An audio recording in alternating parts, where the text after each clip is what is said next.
Are you here to see Michi? Feel free to take the time to look at the new supplies, too.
Okay, I'm here, let's go.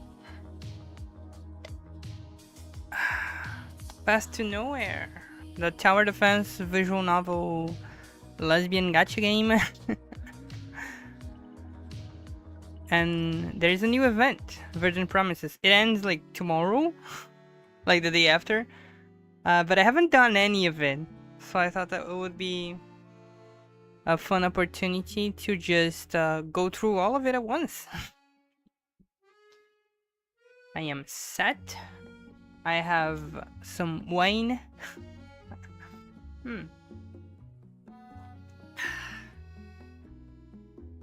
No, for the mood. Have some wine that I'm drinking on my Jujutsu Kaisen cup because it's the only cup that I have with a lid. And I do not trust myself with drinks. Unlike a computer desk. Okay. Let's see what this is. Like, I haven't seen anything. I have avoided any information. I did. Alright, by the way, let's start with this because I did try to roll for the character a couple times. I couldn't get her.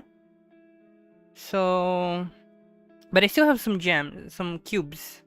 I can try to roll once, and then maybe, depending on the event rewards, maybe I can roll again tomorrow.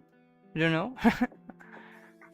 But I will roll before I start, just to see if I can get the character. Let's go. We want to see gold. No gold. Okay. It's okay. Also, none of the rank A's that I really use. That was not the most exciting role. Let's do the shackles. I haven't never played with any of these characters.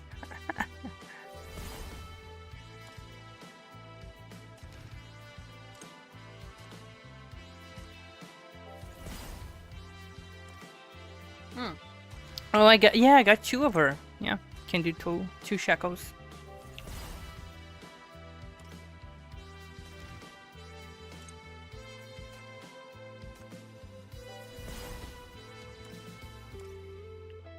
Let's do supply office. Are you here to see Michi?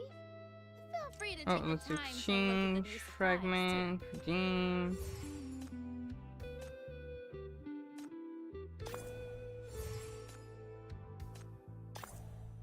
We got 2 tickets.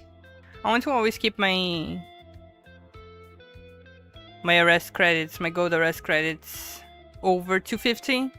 So if a cool rank cast that I don't have goes into rotation, I can just get it. Yeah, let's do housekeeping here. Off we go to an adventure in this city. Send the dispatch. Because I haven't played today.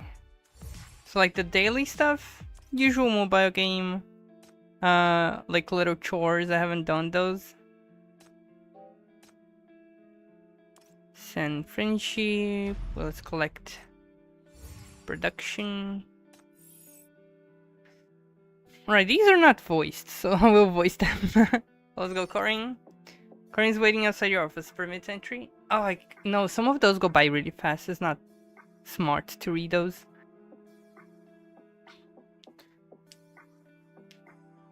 See, it goes by fast. You don't have time to read everything. I wish you could, like, slow it down.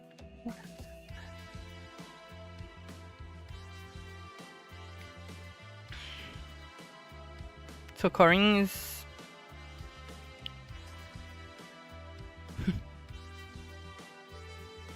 just flirting with the chief while the chief is trying to work.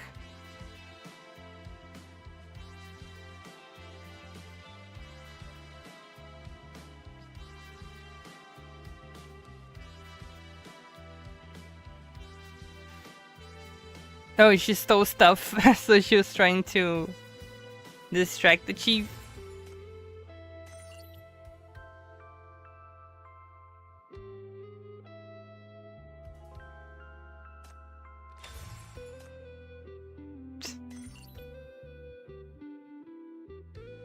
Let in Demolia, okay.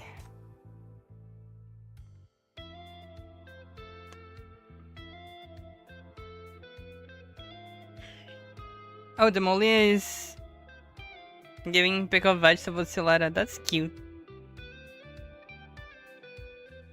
I love those little interactions, you know, they fill the game with a lot of life.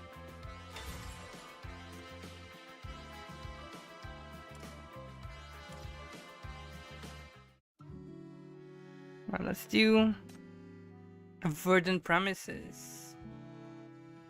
Haven't done anything of it. Dear Mom and Dad, it's been so long since I last saw you. How's everything in Velvet Valley? Summer here is nearly over. And this year isn't as hot anymore. I miss home so much. How are things there? Hope you're doing well and getting a chance to rest more these days. I can't wait to come home once I'm better. We can then spend the fall harvest together in our orchard, like we always do.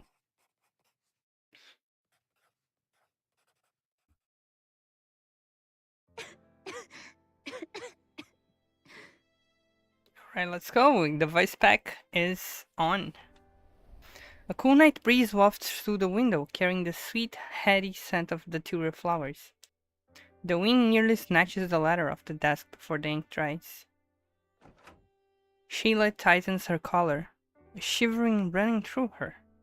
She gets up close the window, but the frame bumps against something with a dull thud. Ouch. You know, in this year, children who stay up late get snatched by the boogeyman. Don't try to scare me with your scary stories. I'm not afraid. There's no such thing as a boogeyman.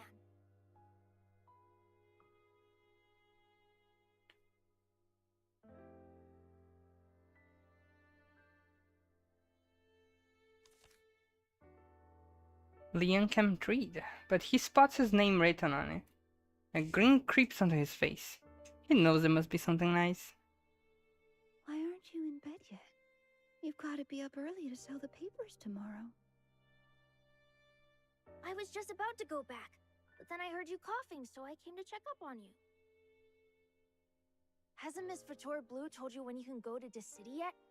I bet they have great doctors there who can make you better. Maybe I can ask her, or just let you have my spot. Ow!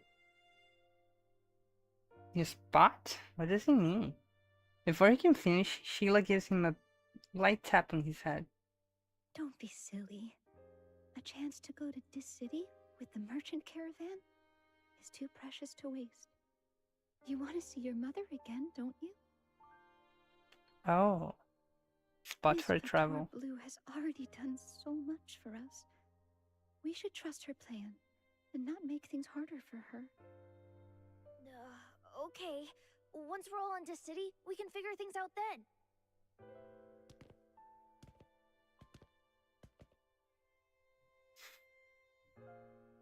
Sleepiness finally overtakes Liam. He lets out a wide yawn, rubs his eyes, and leaves. As the air grows silent once more, Sheila returns to her writing under the soft glow of moonlight. It's just a temporarily staying this year, though. I've come to cherish everything here and love the life I found. It feels just like the beautiful this city, only smaller, but better perhaps, offering a glimpse of all the wonders that await me ahead. It's chilly out. What are you doing by the window all alone? Did Liam wake you? I love her. I love her. She's wife.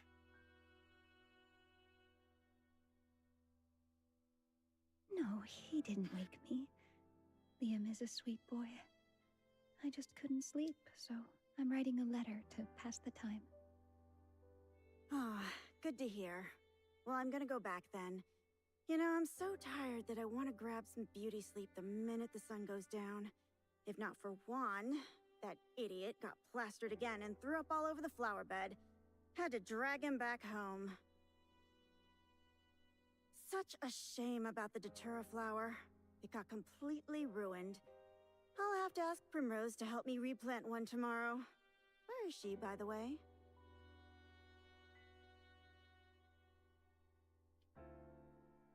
Shh. She's asleep. I'll tell her in the morning. After seeing Alba off, Sheila still finds herself wide awake. A metallic taste lingers in her throat, each breath growing more labored. She takes a deep inhale, but even this year's familiar floral scent brings no relief to her discomfort.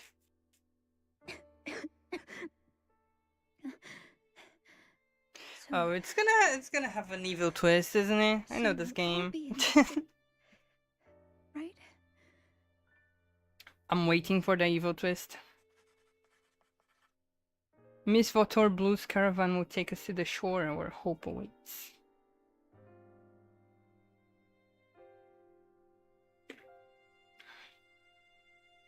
Sheila knows sleep won't come tonight. She carefully folds the letter and tucks it into her pocket. Taking care not to wake Primrose, she tiptoes out and heads to the post office in the downtown. The night blankets the city in deep, still silence. The shops are closed. Alba's lights are out, and Liam, asleep, murmurs for his mother. Juan snores fitfully, clutching the wooden girlfriend he carved for himself.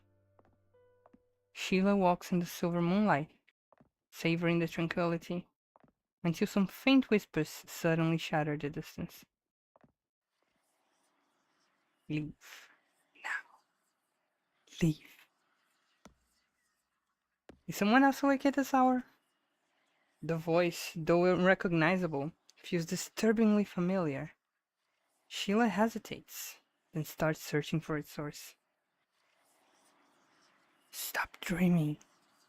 Oh, there is some shady manipulation going on. The eerie whispers persist. In the dark, the sea suddenly feels alien to Sheila. She sees nothing ahead, yet the voice sounds unnervingly close. She freezes, torn between curiosity and a sense of impending danger. But just as she makes a turn back, a soft pop echoes behind her. A datura flower falls from its stem, withering unnaturally fast as it lands on the stone pavement. Meanwhile, a shadow looms inches away.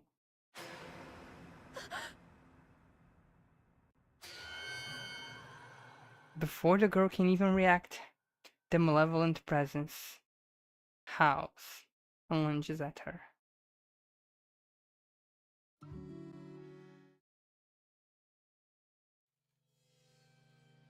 Alright, I can deploy up to 3 seniors from reserve bench to the battle with a cooldown of 30 seconds for each one. You can start 3 backup attempts, whichever refreshes 9 seconds.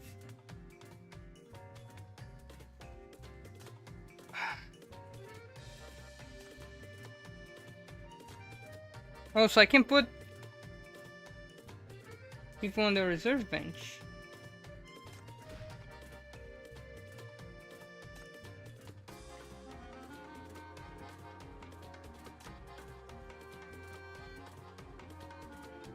Okay, let's go with this one. I want the extra energy. So if it's BC energy, like this is level 5, so I'm not too worried about this. But let's put some B rank sinners here.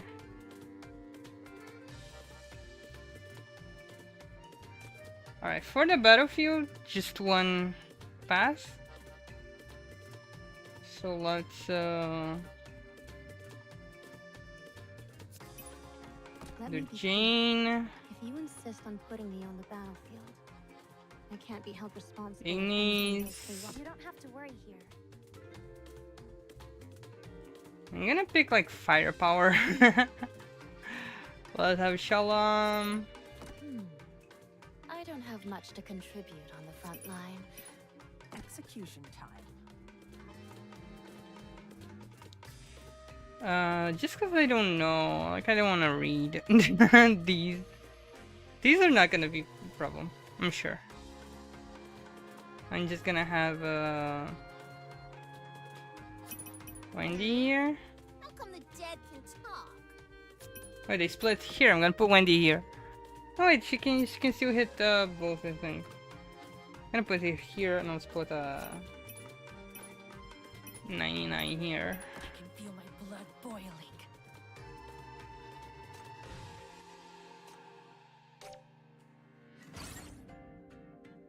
And I will not even have to worry about this. Alright, just take a drink while they do their stuff. Do their stuff.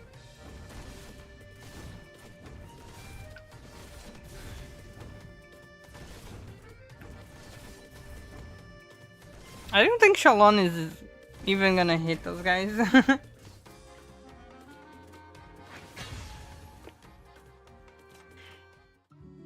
Ooh, nice image. At the edge of the sea, a woman stands, her gaze fixed on this city. Besides her, a patch of freshly planted datura flowers sways gently. In her hand, she holds a confidential audio recording from this city. Oh, it's the... Oh, they don't have the protect voice for this one. Because on the past event, they had the protect voice for a couple moments. A mania anomaly of this magnitude. Why it takes until now to address it? Desir is a special case. It sits right at the city's border, but beyond our jurisdiction, complicating any direct intervention. And the situation there has something to do with the city's immigration issues. I thought the city is always open to immigrants. Otherwise, places like the Drifter camp wouldn't even exist. It was, but after the disasters worsened in NF-106, the surge in refugees became unmanageable. They've since had to tighten entry criteria several times. Now, those with criminal records, forged documents, or unclear identities are all denied access. But criminals always find a sneaky way in. Though immigration policies may have toughened, the White Sands trade routes remain active. After all, smuggling people is far more lucrative than smuggling goods. The prime suspect behind this mania anomaly, Voltura Blue, is not only the leader of Desir, but also a noted merchant operating in White Sands. Hearing her own, the recording, the woman simply smiles. She bends down to sprinkle a final handful of white sand over a nameplate engraved with Velvet Valley words, quickly concealing the loss of young life. Desir used to be a holiday resort for the city, but as sandstorms encroached on this place, the town was buried in white sand and removed from the border. That's when Votor Blue seized control of the ruins. Using dubious financial tactics, she gathered a group of penniless, undocumented immigrants dreaming of instant success in the city and established her dominion over Desir. We've made several attempts to investigate, but her extensive connections and syndicate have protected her. Even won respect from local gangs. And she always got tipped off before we could act. Her caravan's paperwork is spotless, too. A vantage point in White Sands. Though we can't even find a single trace of incriminating evidence. So, if I'm not mistaken, you're dumping your problem on us? I took a leave to handle the dark web in East Side, and now that I'm back, you're telling me the MBCC is running errands for the Outland Affairs Bureau? A powerful sinner is dashing around the border, and her outland forces may have already infiltrated the city. Even if you're not concerned, the Ninth Agency surely won't just sit back and watch, right, Chief? So, Votor Blue is a sinner, but you kept this information only to leverage it now, using Mania and the Ninth Agency to force me to solve your problem. Am I right, Guillotine? Oh, the bureaucracy. For the city's sake, any threat in White Sands must be snuffed out before it hits us. The recording cuts off right after this grandiose declaration. As the winds of White Sands carry their news, Votor Blue contemplates whether it heralds a crisis or an opportunity for the oasis behind her. Her caravan subordinates stand nearby, awaiting her next command. Without reward, Votor places the bouquet of white flowers and the recording tape atop the sandpit, then lights a fire. The flames quickly consume the evidence, turning it into curling ashes that swirl away in the wind. Allons-y. The flowers are wilting faster now. Time is running out for Désir. While I'm away, if any new guests arrive, make sure the townsfolk give them a proper bienvenue.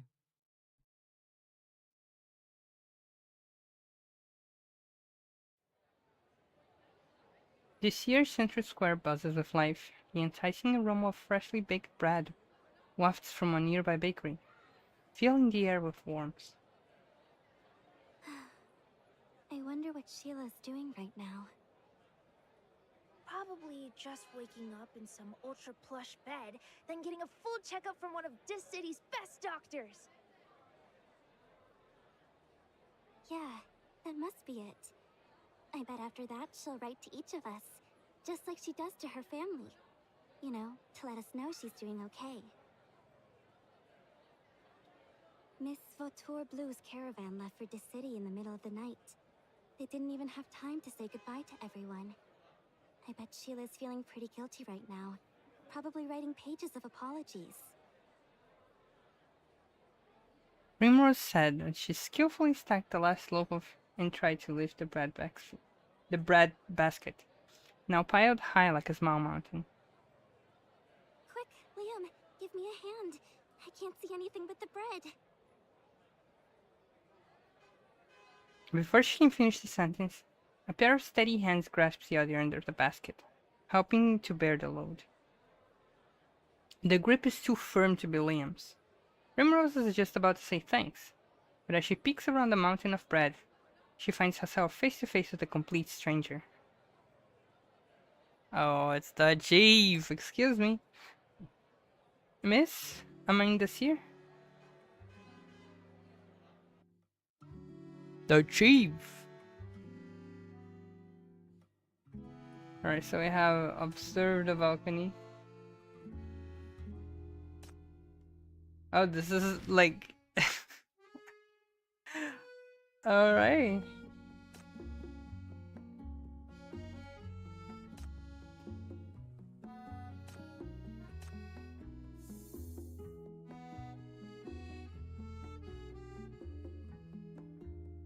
So this is the new visitor, right? From Southbrook, occupation tourist, and there's a number. Southbrook is one of the city agricultural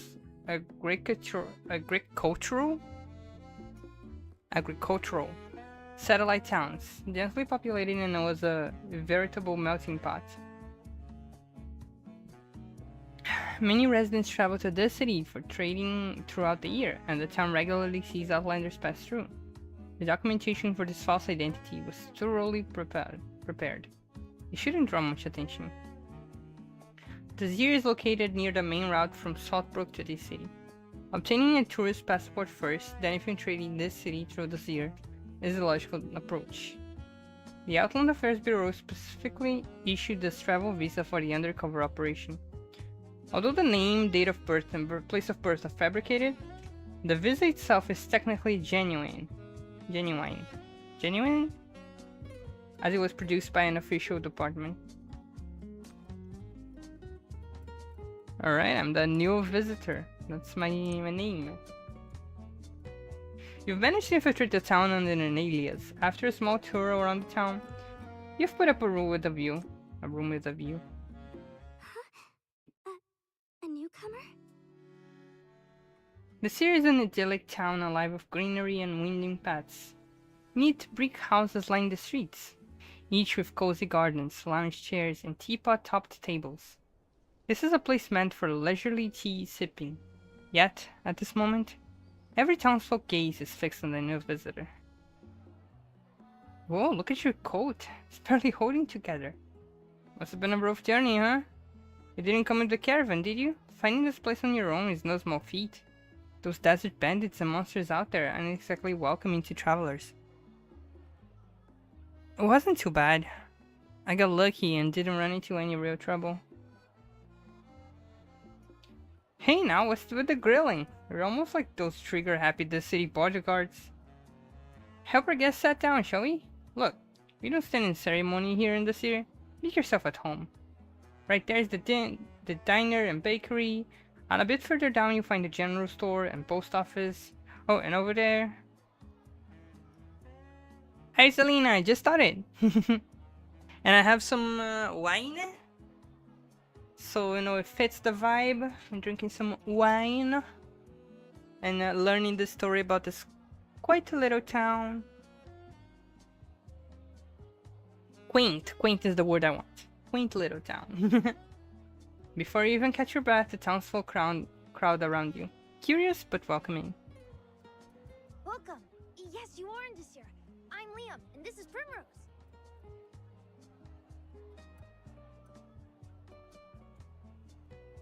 Liam emerges from behind the bread basket. He drags the startled girl forward, squeezing through the crowd.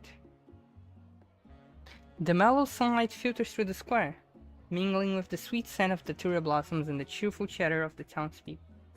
It's a scene of peacefulness, almost like a paradise in the unforgiving white sands. It looks nothing like a smuggler's den it's reported to be.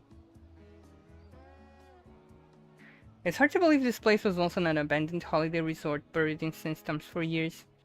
The smuggler lead must have put some real effort to transform it into this haven, all to lure in illegal immigrants.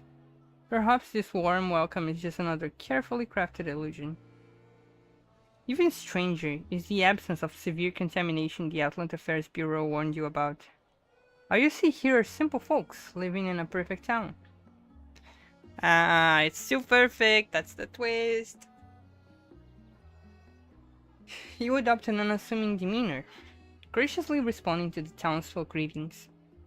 As the greetings continue, you cautiously begin probing for information about human smuggling.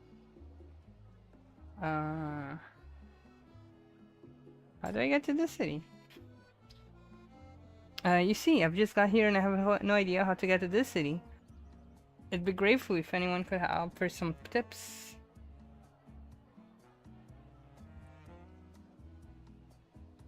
Just as you prepare to double down your act, fingers brushing against the fake ID provided by the Outland Affairs Bureau, a large hand suddenly grabs your shoulder. Hey, anyone who makes it to Desir is family. Cut out the fancy talk.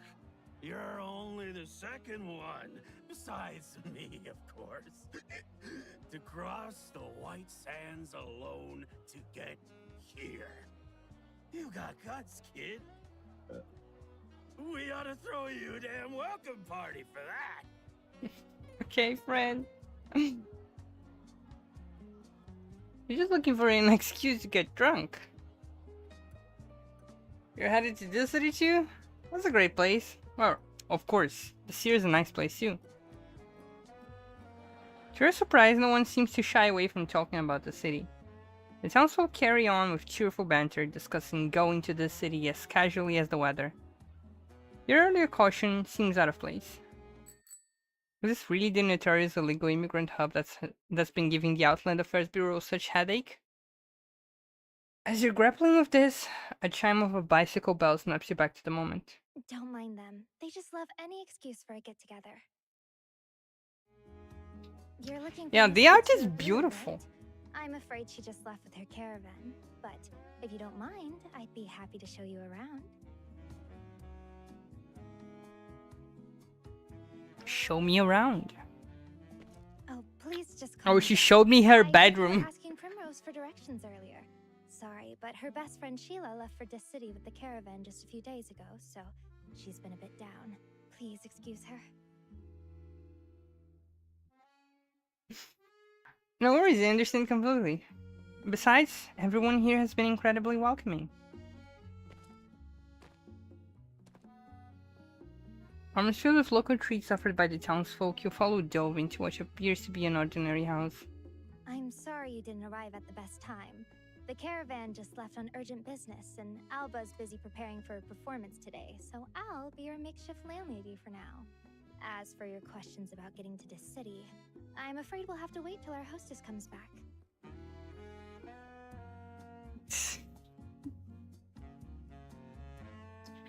Your arrival seems to surprise no one.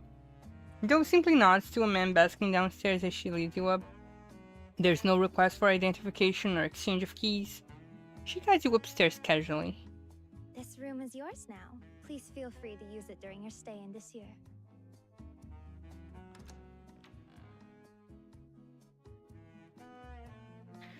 You push the door open and pleasantly surprised by the room's decoration.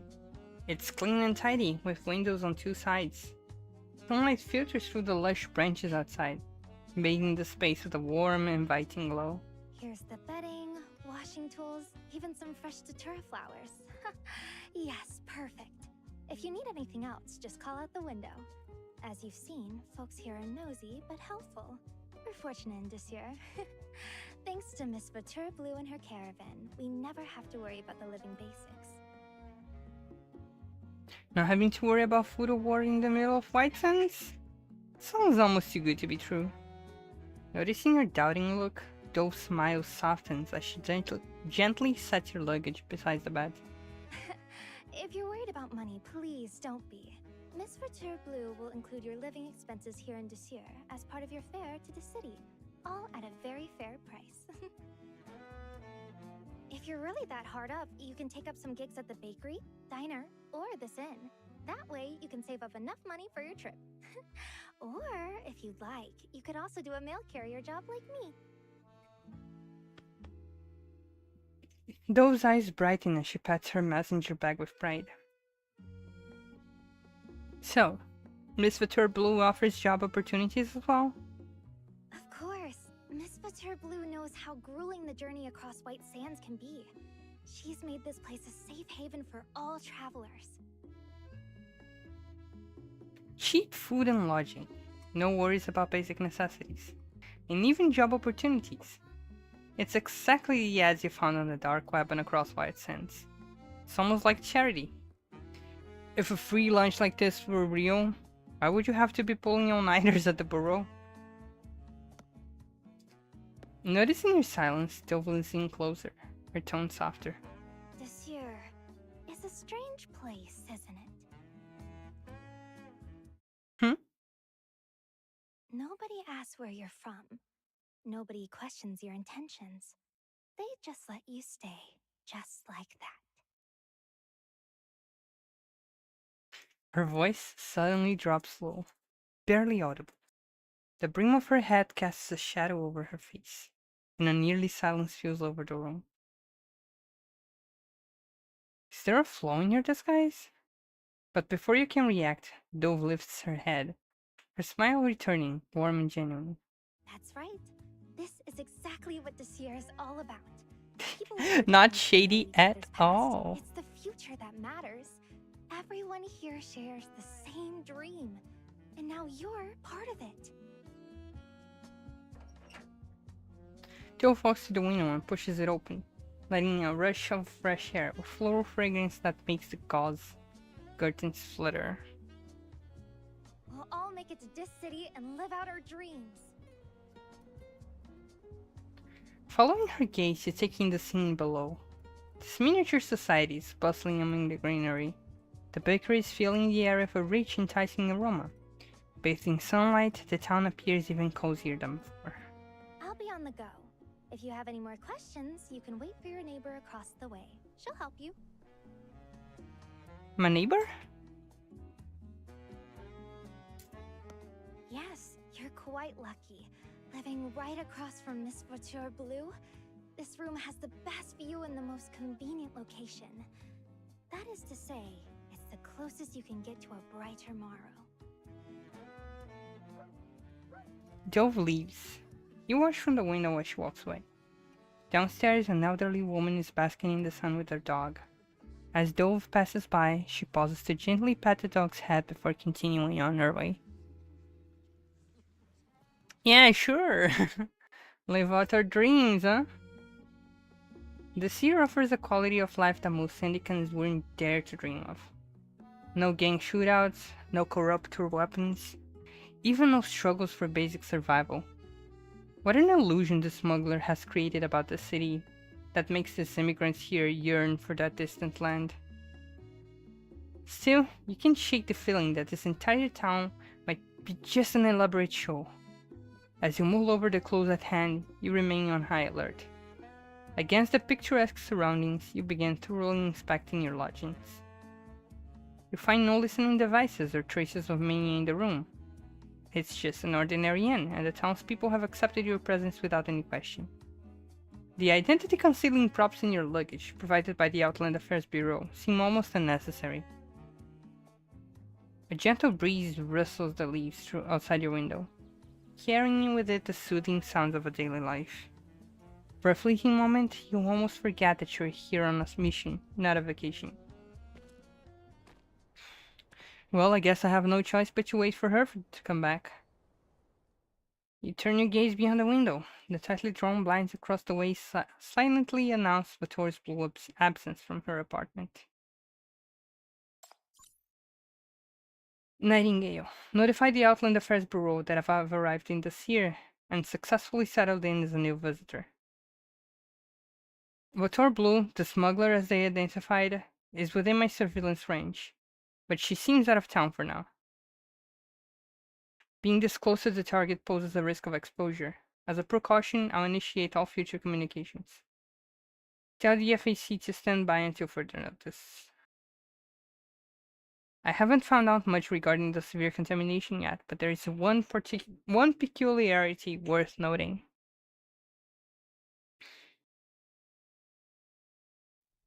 When I first arrived in the Seer, I heard some unusual whispers. Beware. You must beware.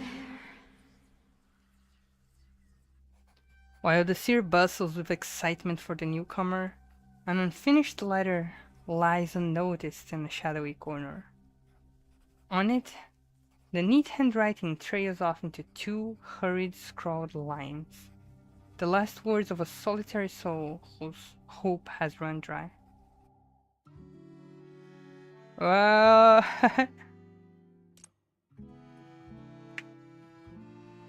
clusters of datura flowers bloom around the balcony. Sunlight traces the curves of the hanging petals, creating halos of iridescent mist. From the well-lit position and neatly trimmed foliage, the droplets still lingering on the petals. Everything speaks of the town's owner's devotion and meticulous attention to these flowers. The townsfolk have told you that these are datura flowers, a species you've never encountered before in this city. Since setting foot in town, this has been the only kind of flowers you've seen. Not suspicious at all. Their intoxicating fragrance wafts around every corner, and seeps into every house, as if they are in an endless bloom. It's already a miracle that such an oasis exists in a disaster-ravaged White Sands, let alone one that nurtures such an elegant yet peculiar plant. Is it really because nature is particularly generous to the Seer? The datura flower on the opposite balcony sway in the breeze, and as the gentle wind seems to make the town tilt in a dreamlike haze, their familiar, soothing fragrance washes over you. Surrounded by the floral fragrance, you still can shake the lingering suspicion and unease in your mind. A wooden armchair sits facing the balcony at an angle. A nightgown drapes carelessly over it and cascades into the cushion in soft, rippling folds. The fabric is luxuriously soft with a silken sheen, a material you know commands a hefty price in its side. Despite being impractical and fuzzy to maintain, its appearance alone makes it desirable. Having clothes custom made from this material has become one of the ways East Side elites flaunt their wealth and connections. Such luxury seems completely out of place in White Sands, yet the owner of this nightgown stands as a unique exception in the hard deserts. No one can imagine her carelessly dropping the nightgown from her fingertips onto the chair in the morning. Clearly, she pays little mind to its stubborn wrinkles, living life in her own laid-back rhythm. Her extravagant lifestyle must be supported by wealth and connections, making her not so different from those East Side lit. After, yeah, Chief is just like imagining her waking up, you know, taking out her nightgown, carelessly dropping it onto the armchair, you know, without nightgown this time.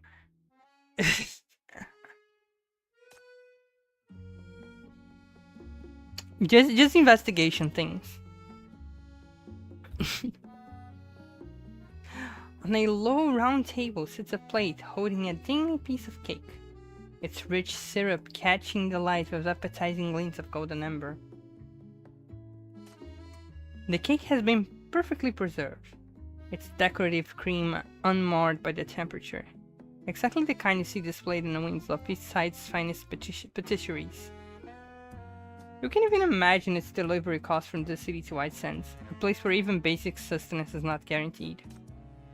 A small spoon rests on the table, while wisps of steam still rise from a porcelain cup containing a hot drink. It looks like the owner has left in a hurry before getting to savor this carefully prepared delicacy.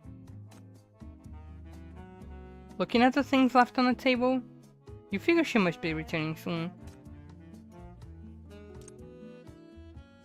The breeze carries the flower's fragrance like a distant melody from across town.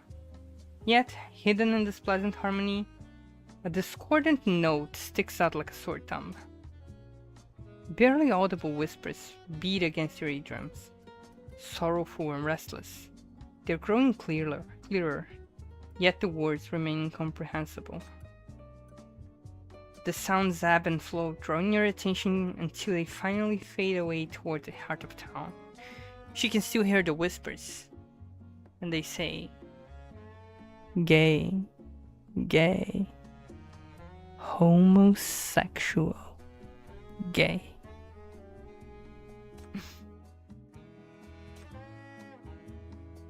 Let's investigate town.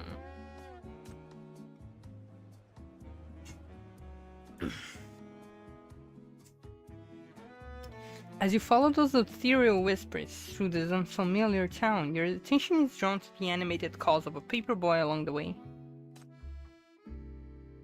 Oh, this is not voiced. I wanted the voiced ones. Because I feel bad just showing a visual novel and not reading. The city election reaches fever pitch. Who's pulling the strings behind the scenes? Let's get a newspaper. I'll take one. Sure thing, ma'am. There will be 100 disc coins. Oh, you're the newcomer. I'll tell you what. I'll give you a discount. Milk and newspaper? Liam's got you covered. Wake up from warm, fresh milk every day, ma'am. Now you know who to go to if you need morning delivery services. You nod, accepting the young paperboy Liam's kind offer. Perhaps there might be some useful information for your remaining investigation, but as you flip through the Desir newspaper, you find nothing but celebrity gossip printed all over every page.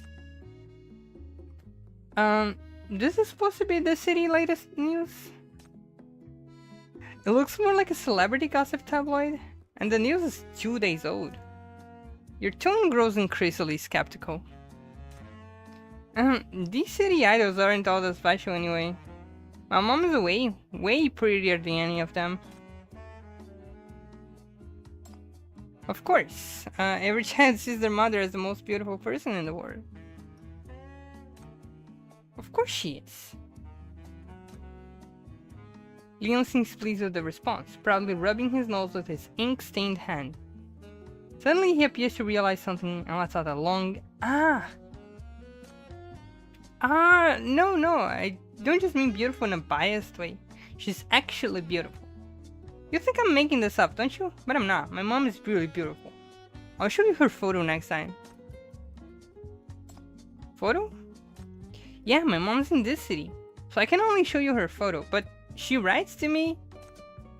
She says she'll take me to this city soon, and then I'll sleep in a bed this size, take baths in a bathtub like this, and get to eat loaves and loaves of bread this big. Leon clumsily gestured with his arms, the thing several times larger than himself.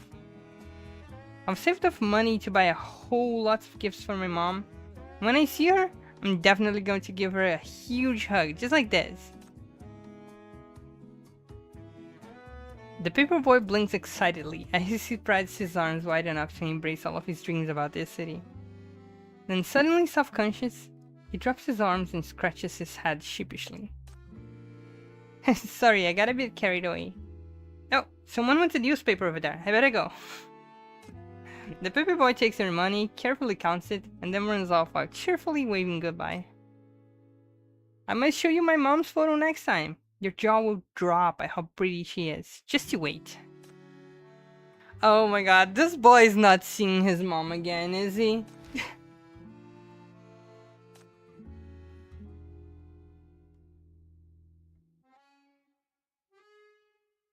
Guess what? My mom's actually a huge superstar in this city. We got separated when I was little and she misses me so much. She cries herself to sleep every night. When I grow up, I'm going to this city and find her and give her the biggest surprise ever. I'm going to bring lots and lots of presents from my mom and tell her all about everything that's happened to me over the years. And I promise I won't cry when I see her. I really won't. This kid is not seeing his mom again, is he?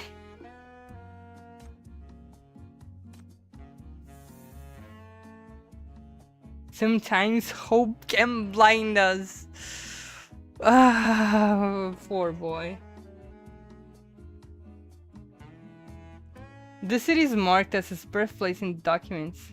You say have hope, but the thing says sometimes hope can blind us. I don't think I can have hope. Bad timing, bad timing. This is marked as his birthplace in the documents, but a casual inspection reveals crude alterations where the text was scraped away with a blade and replaced with childish handwriting. The passport number indicates the child's true birthplace is in the outlines. According to local accounts, the child has no mother. He was adopted and raised by an elderly person living in the White Sands. A few years ago, the elderly person passed away, leaving the child alone. While the child becomes remarkably talkative when speaking about his mother, eagerly telling everyone about her life as a star and how they became separated, he grows visibly uncomfortable when asked for specific details. His eyes dart around as he deliberately or unconsciously evades such questions.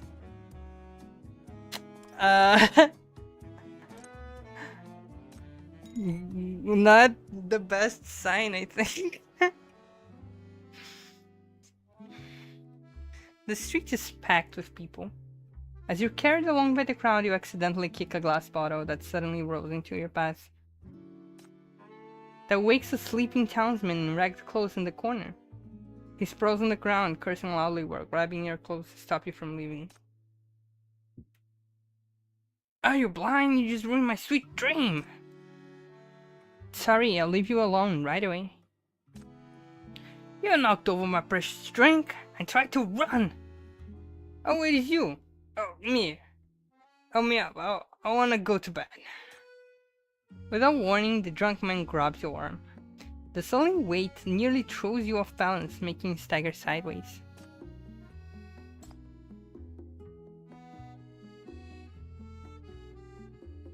Just 2 blocks ahead. Wait a minute. Why won't this fucking lights work again? I only had a few drinks. Ah, forget it. No point in going back to the empty house anyway. I'll just lie here instead. He mumbles these words with a frustrated slur, dropping heavily back to the ground. Yet his hand still clutches tightly to your sleeve. Can you really fall asleep here? The Seer is my home. I'm all alone anyway.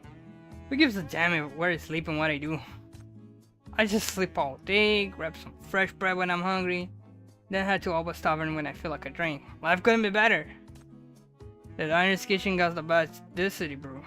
Divine stuff, newcomer. Here, you gotta try some. He tries to force the delicate glass bottle to your lips, but you dodge smoothly, drawing away from him. If it's so good, just save it for yourself. He flashes his stained teeth in a grin, thrusting the bottle up to a point at something in the distance. Look, over there. Over there, this city. This drink and all of the Seer is all a blessing from Miss Blue, a gift from the city itself. Is everything in here bought in by Blue's caravan? Of course, with Miss Blue here, the Seer has everything he needs. Food so fresh and tasty, drink so fine, beds as soft as clouds.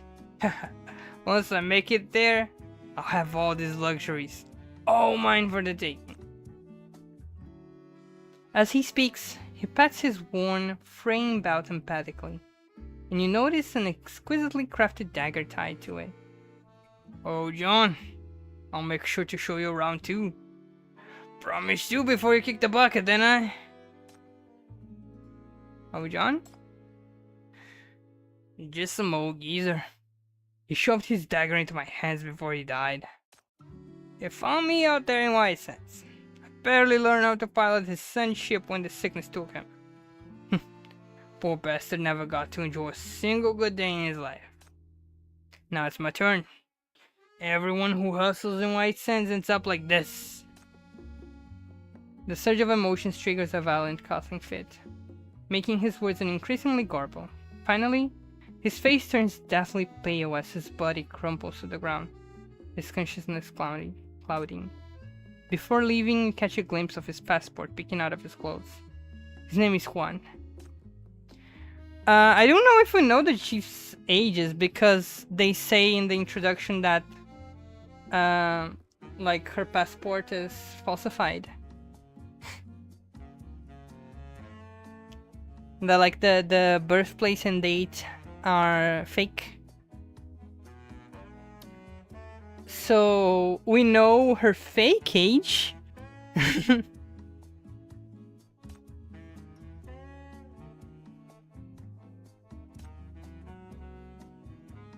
It was a desert bandit.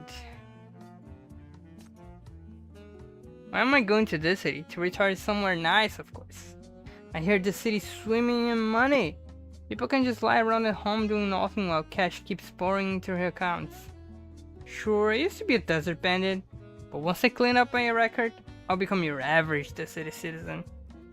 Besides, this was old John's dying wish. He made me promise to go to this city and taste their divine liquor for him.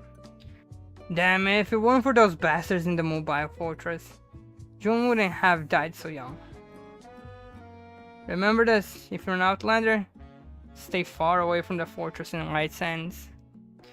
Yeah, I think she's like minimum 25, maximum 30, right? I think 28 is a good range.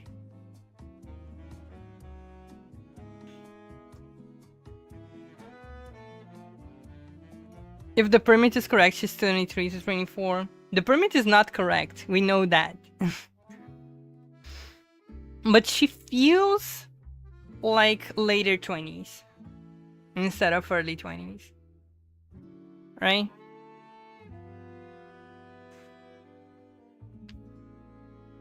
Juan's visa is clearly forged and poorly at that. The passport number is laughably fake, and even the color of the Outland Affairs Bureau seal is incorrect. In the passport's occupation field, Juan brazenly wrote Desert Bandit, and even went so far as to include his bandit experience in his reason for entry. This passport would never pass the Outland Affairs Bureau inspection. He should count himself lucky if he isn't arrested on the spot. Juan mentioned a mobile fortress in the White Sands, blaming its inhabitants for the death of his former companion, John. It appears this fortress is a place the Outlanders gave White birth. The common themes that we've seen so far is that everybody here lives a good life, but they're looking for something, and that something is promised in this city. Everybody sees this city as something wonderful, magic, when we already know that it's not. It's so far from that. The mysterious whispers lead you around the street corner, where you're drawn to the aroma of freshly baked goods. Hi, these are fresh baked cookies. Please try some and feel free to browse our store. The River's bakery girl holds out her basket to you. The aroma for freshly cut butter cookies is irresistible, and you help yourself to a piece. Oh, it's you! Would you like to buy some to take home?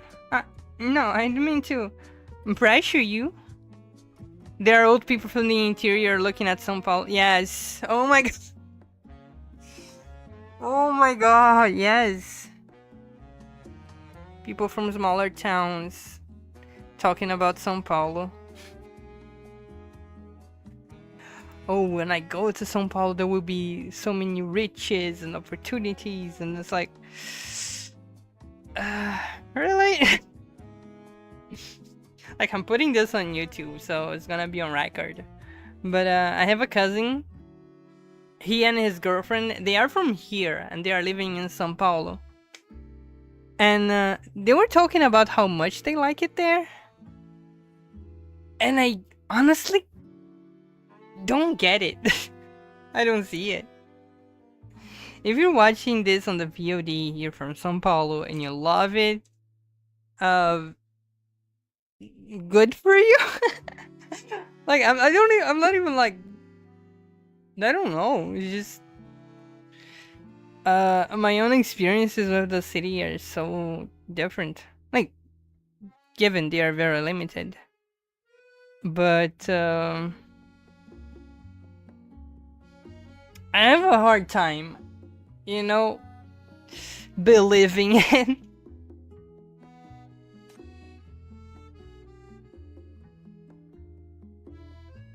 The cookies taste good. You reach for your pocket before suddenly pausing.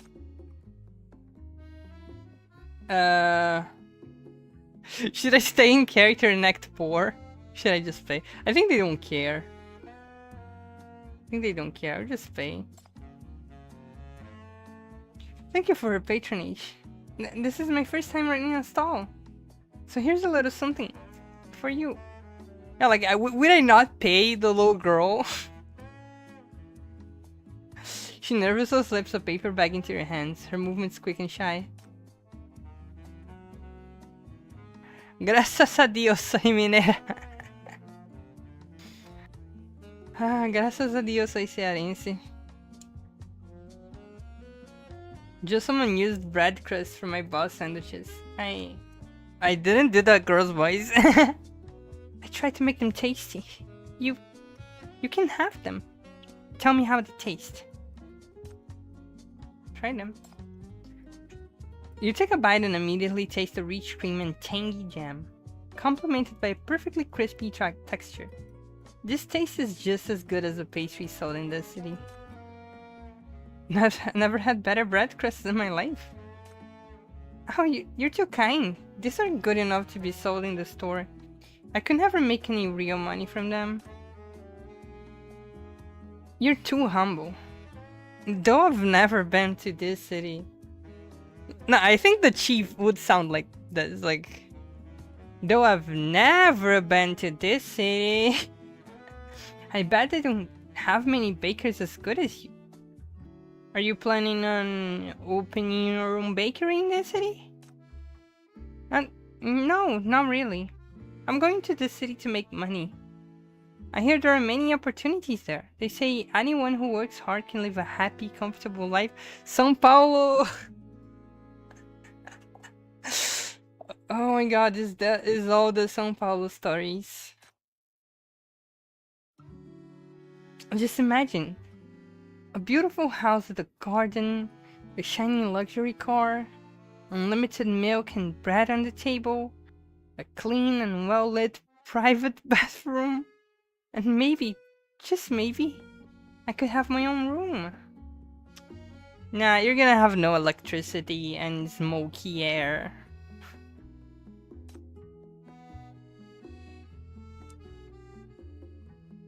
For the This City folks, these things must come so easily. How wonderful that must be. A look of wistful yearning crosses her face. But once I make enough money, I can bring my uncle and aunt to this city. And we can all live a happy life together like that. That's my dream. It must sound corny to you, right? And she doesn't know about the syndicate. She doesn't know about the black rings. The literal, like, river of corruption that crosses the city. It's like, girl.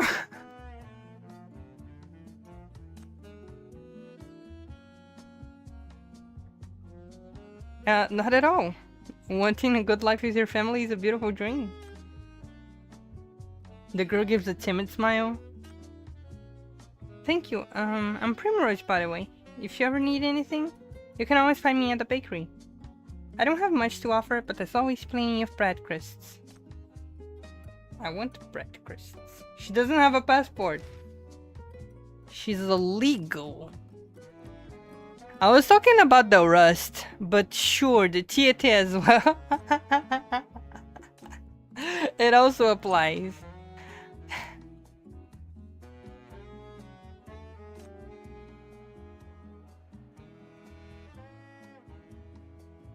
Outside the small diner, the crowd is boisterous with excitement.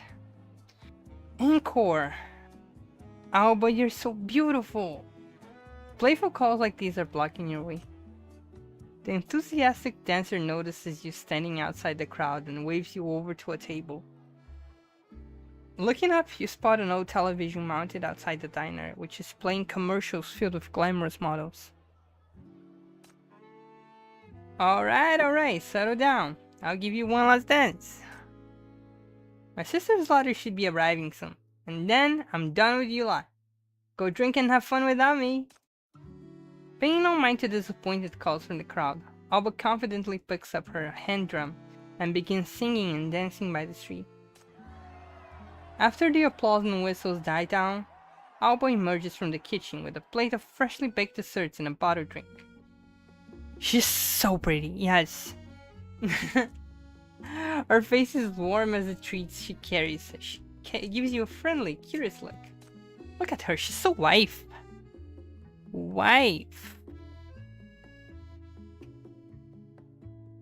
Hi there, newcomer.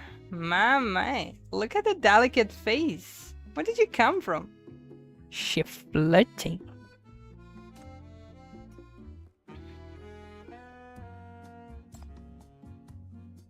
Everyone here has a similar story, don't worry. You can make this here your home now. Miss Vatour Blue is very understanding. Is she popular among you guys? Of course. Miss Vatour Blue has such a kind heart, whether you're rich or poor. If you want to go to this city, she's always willing to lend a helping hand. She'll help just anyone? You bet! Have you heard of Sheila? They couldn't find a cure of her sickness in Velvet Valley. So Miss Vatour Blue gave her a chance to go to this city. She just made it across successfully the other day. Oh, and there's Darcy. He was the most popular guy in town. And I heard she's become a manga artist in this city now. Oh, and don't even get me started on that drunk Juan. He won't last long with his health. The only thing keeping him going is the hope of reaching this city next month. That is so sad. Okay, enough talk. Time to dig in. Please, have some more. You're just skinny. Alba has just inadvertently revealed you the list of successful migrants from this year.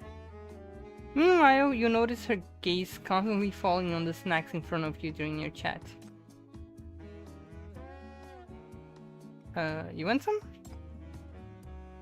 Oh, I'm not hungry at all. Actually, I'm on a diet. How embarrassing. She pushes the desserts towards you sheepishly.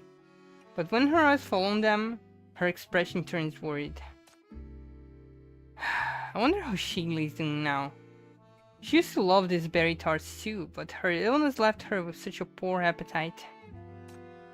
At least now she's finally made it to this city for her treatment. Just hope she can stay healthy and live a good life. And you, why do you want to go to this city? Me? You see, I'm just an ordinary girl. My little sister is all I've got. I want to give her a better life in this city. Ah, these people. They're gonna suffer. You have no idea how clever my sister is. Have you heard of that school in East Side? It's incredibly hard to get in, but she studied her heart out and got the only seat open to our hometown. Tuition must be quite expensive in East Side, right? Yeah, about that. Actually, that's like over 10 times the money I can make in a year. But nothing is impossible now that I'm in this year. Miss Verdant Promises can make anything happen. I've got this perfect plan. I can finally do something to help pave the way for my little sister's future. How? She points mysteriously at the old television mounted on the wall, which is now showing the commercial about a beauty pageant.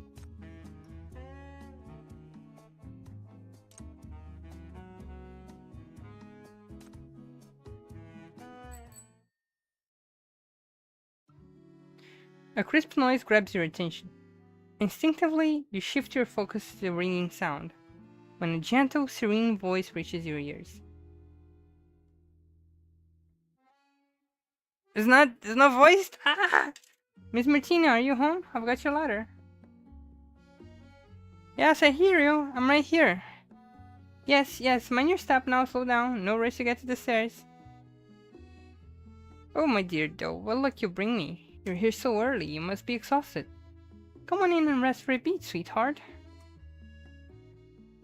That's so kind of you, Martina, but I can't stay. Got my hands full, so I've gotta go.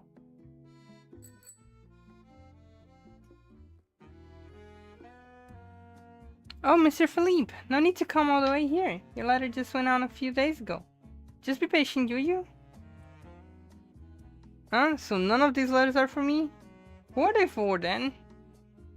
Quite a few for those who moved to this city. They stay with me, though. I'm still looking for someone who can take them to this city to deliver them properly. Oh my god, people are writing letters to the people who disappeared. And she's skipping all these letters to deliver to them of it. What the? Oh no, this is. Oh no. That's your job too? That sounds like a lot of work. Mind if I say you should cut yourself some slack? Those folks who've gone to this city must be over the moon by now. They probably forgotten they ever wrote those letters. I'm so green with envy, I tell ya. That's right. You know Sheila, the girl who lived down the alley? She just moved to the city a few days ago. Boy, ain't she lucky. Dove, did you know about this? If you'd known earlier, you could ask her to give you a hand. This... up here. Selena, what the... Look, not everyone's as nice as your little dove around here. Those who went to this city? Sure, they were all nice before. But once they found out they were leaving, they didn't even ever bother saying goodbye. Even bother to say goodbye. Because they disappeared.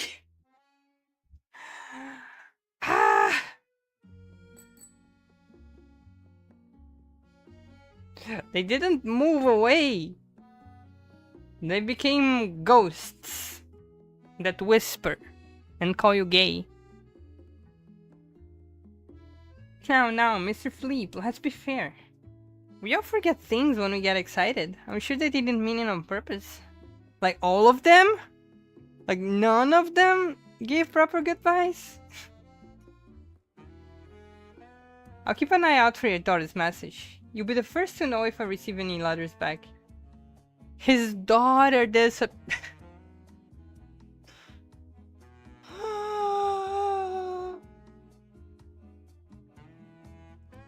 His daughter disappeared.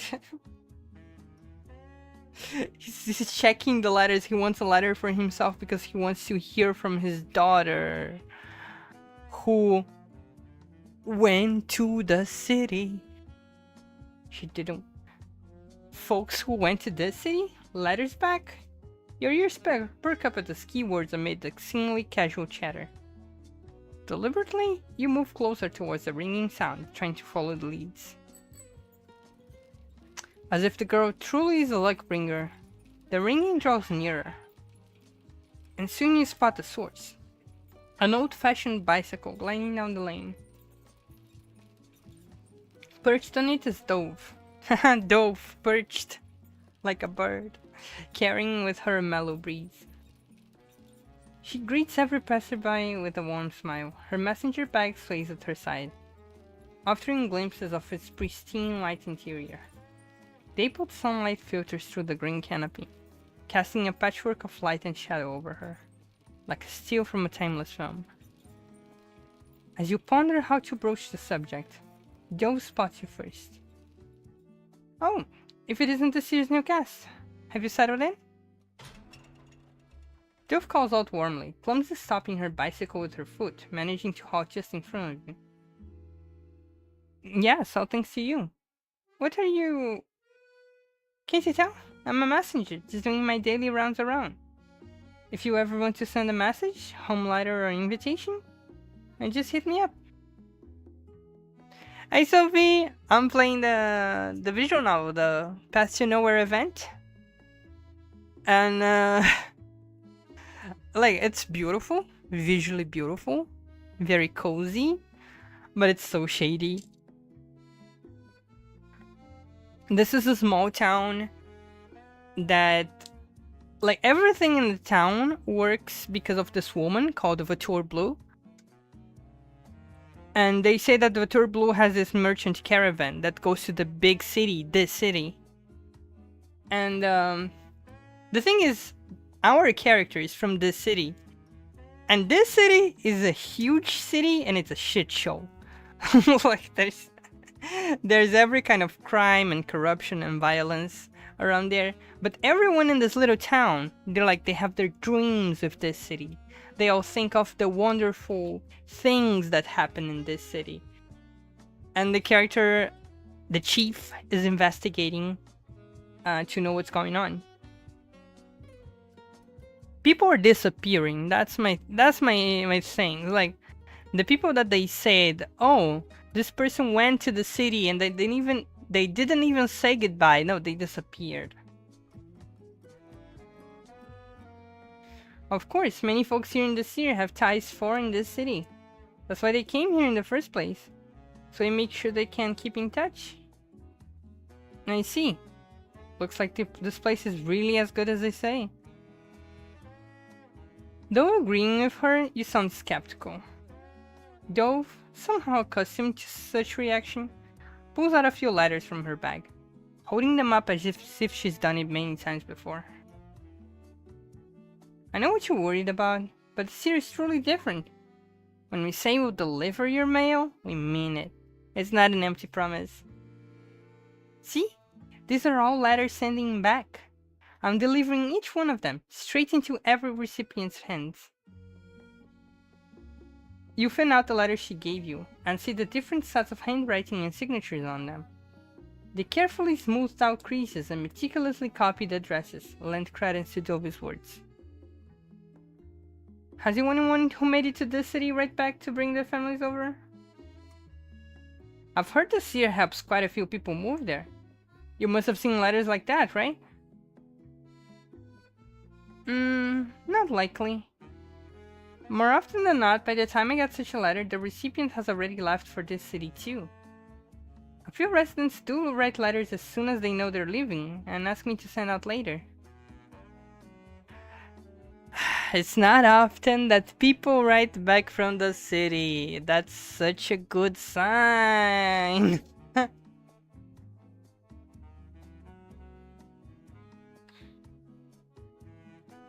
But it's rare because, well, you see, I've never got my turn.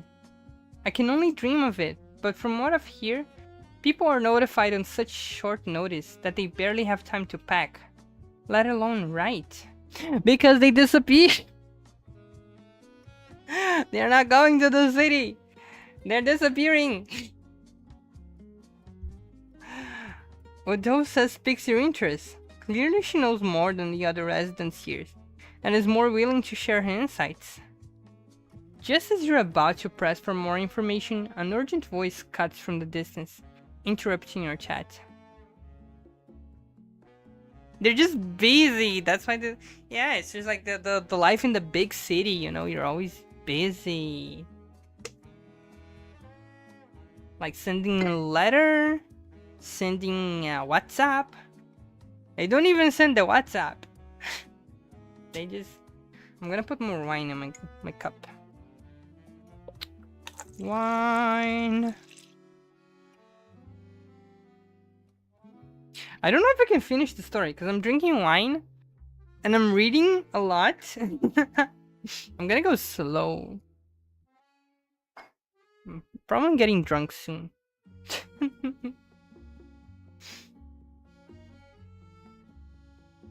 Oh my, I must have lost track of time. I'm so sorry. I'll be right there. The cow jolts dove out of the chit-chat. She hastily waves goodbye to you before clambering back onto her bicycle, paddling away in a rush. You instinctively wave back, only to realize you're still clutching the letters she handed you. Read them! Read them! Read them! Wait! I still have your letters! Sorry, but I can't turn around here! Could you deliver them for me? They're all addressed to find street signs and intersections. Then the number plates. Thank you! Those voices followed by the breeze, fading into the distance. She just wants me to do her work.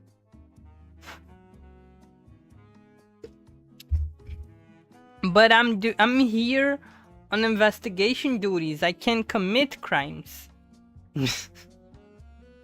Everybody knows that.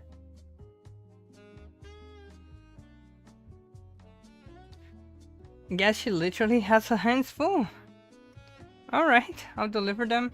The chief is too nice. The chief is too nice. Might be a perfect chance to get to know the town's layout and its residents. Oh, so now we have the mini game for the event.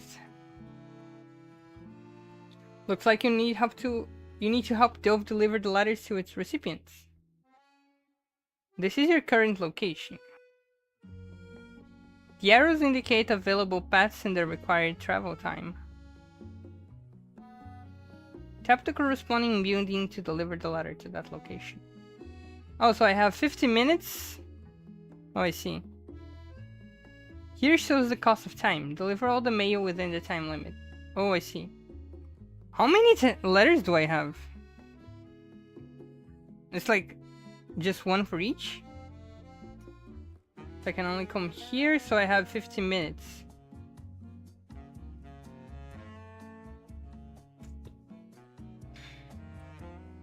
So already costs 15. So just 5, 15, yeah. 5, 15, okay.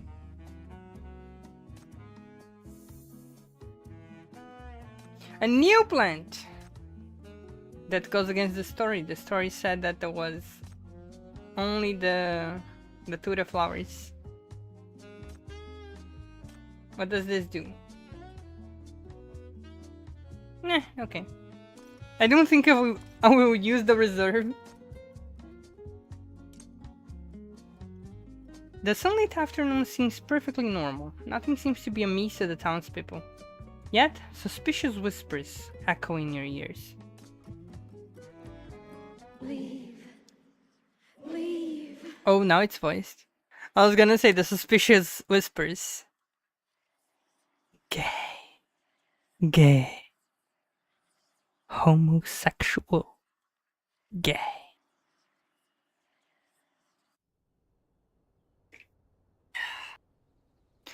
The eerie whispers still linger near your ears, yet the townsfolk seem unaware of any disturbance. Your investigation so far suggests they are indeed just ordinary immigrants, drawn here by simple dreams. They refer in Trisvatur blow, blissfully awaiting the day to move to New City. They know that I know what you are. It's mid-afternoon while the diner is already closing for the day. Leon stretches up on his tiptoes to help hang the closed sign on the door. By the way, I have this little cannon, right? I have this little cannon that the chief is a romantic. Like, you know, like the chief for me is like she cares for all of her sinners, but not particularly in a romantic way. A lot of them care about her in a romantic way. I'm looking at you, Angel. I'm looking at you, Serpent. You know? Those like... I don't see Chief as... You know, I see Chief as an arrow person. As an aromantic person. Like, it makes the more sense to me, right? She just wants to be with all of her sinners. And she wants them to be happy and feel loved.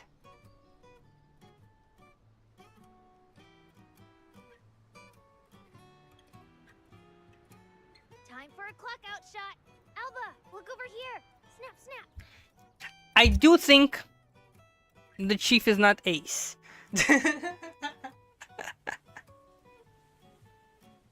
I do think the chief fucks. But she definitely feels a romantic.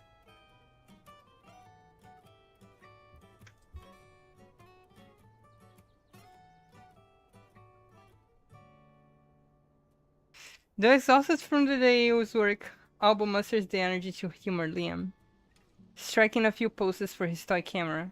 Miss Vitor Blue says I can get a real camera in this city. When we're there, I'll take your picture, Alba. It'll be just as beautiful as the one of my mom. Boy, you are not getting the camera. You don't have a mom. Oh my. Then I might go for a beauty pageant with that photo. Oh, these people are so deluded. I feel so bad. It's all about the prize money, ain't it? Shut it, Juan. It's an honor. You think everyone's like you? Get drunk and yak at Miss Vautour Blue's door? Hypercube is my true love. I'm gonna make tons of hypercubes in this city. Ew. For example, I do think Chief and 11 fuck. Like I've seen the event. Chief and 11 fuck. Macchiato, yes. Oh, absolutely yes, absolutely with Macchiato. By the way, I got a supervision yesterday with Macchiato is that when they're doing like team training, everybody wants to pair with Macchiato. Everybody wants to be teams with her, and I'm like, oh, everybody is like. They really like Macchiato, huh? Interesting.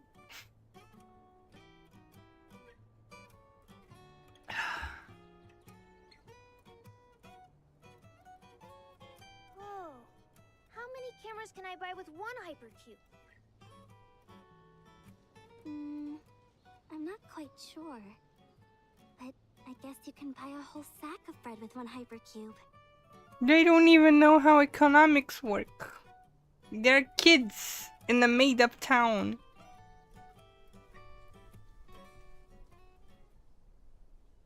Hypercubes are a strictly regulated resource in this city. Even mature Blue can sneak any out to satisfy their curiosity. The group's noisy banter leads nowhere as they while away the last moments before sunset. However, none of them notices the strange voice murmuring in the shadows. Ooh, it's time for the night. Beware.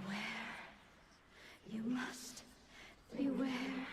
With Ampher talking about rope skills, very in depth with rope skills. Sure. The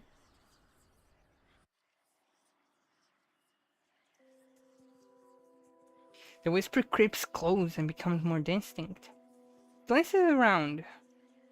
You glaces around. Oh, I found a mistake in the writing. Minor spelling mistake. I win. You glance around but see nothing. Primrose, however, seems to notice your unusual behavior. Are you looking for something?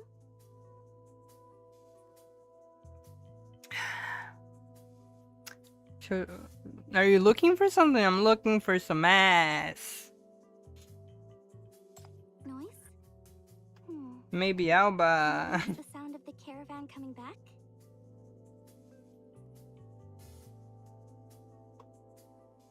No, it sounded more like someone talking. Usually everyone's heading home. Oh, Cabernet? Yes. Maybe you're overhearing No, someone Cabernet going about wants their day? the chief's body. Cabernet wants chief.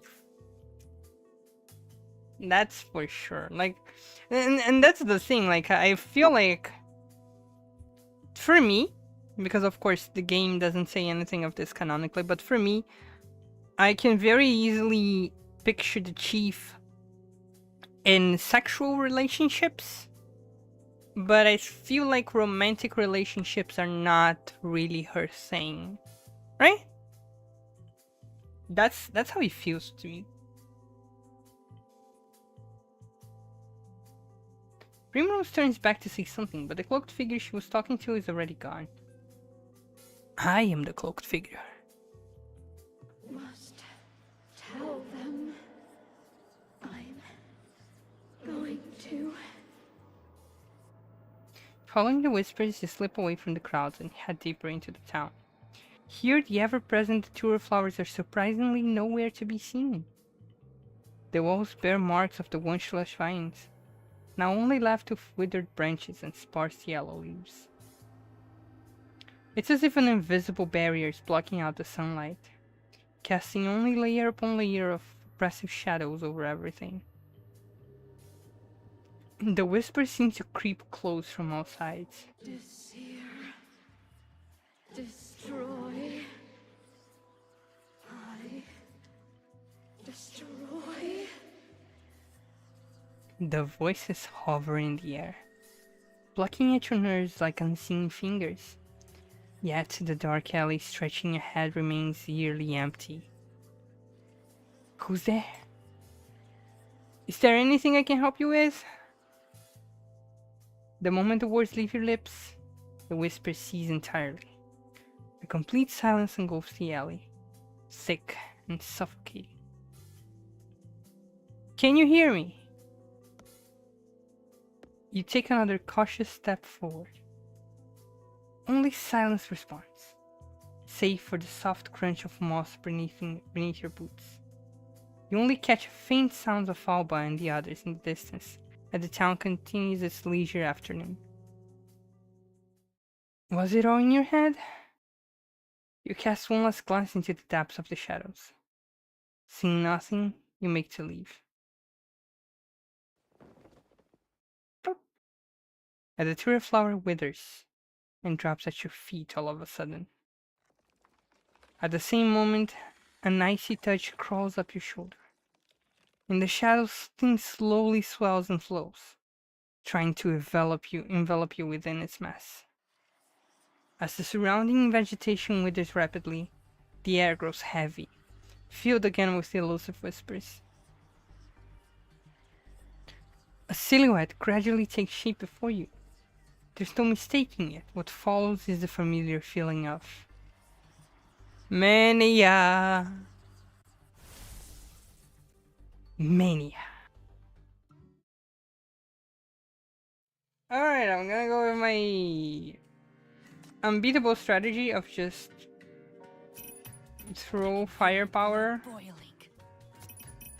And yeah. I don't have Where's much to Jane? contribute on the front lines. Jane! Okay, Let me be clear. that's all I need.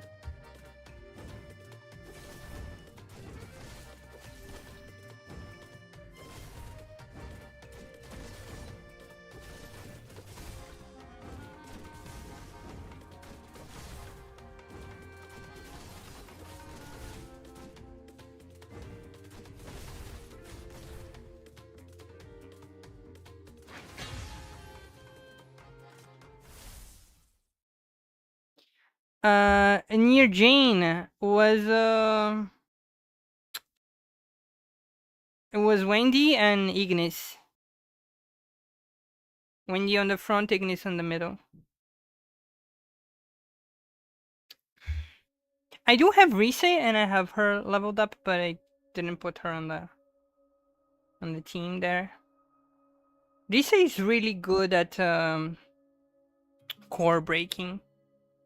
And core breaking in areas with lots of enemies that need their core broken. Because she can break in multiple locations at the same time. For like, just clearing lots of guys quickly, Wendy is the best one. Do you like to see her? Ooh. A clear, sweet grinning interrupts the silence. A blonde girl is standing just beyond the shadows. Betwixt the silent valley and veiled skin, a ray of sunlight falls upon the girl, its golden hue so soft it seems to envelop her in a gossamer veil, lending an ethereal quality to her presence. Do you like to see her? The disappeared girl. Oh, you mean on the board, right? Not on the game, like on the character selection. Yeah, I think it was Rise. I think it was Rise.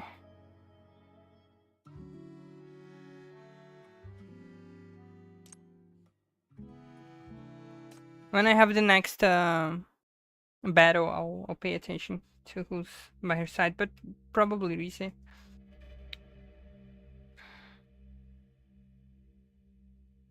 I liked it here.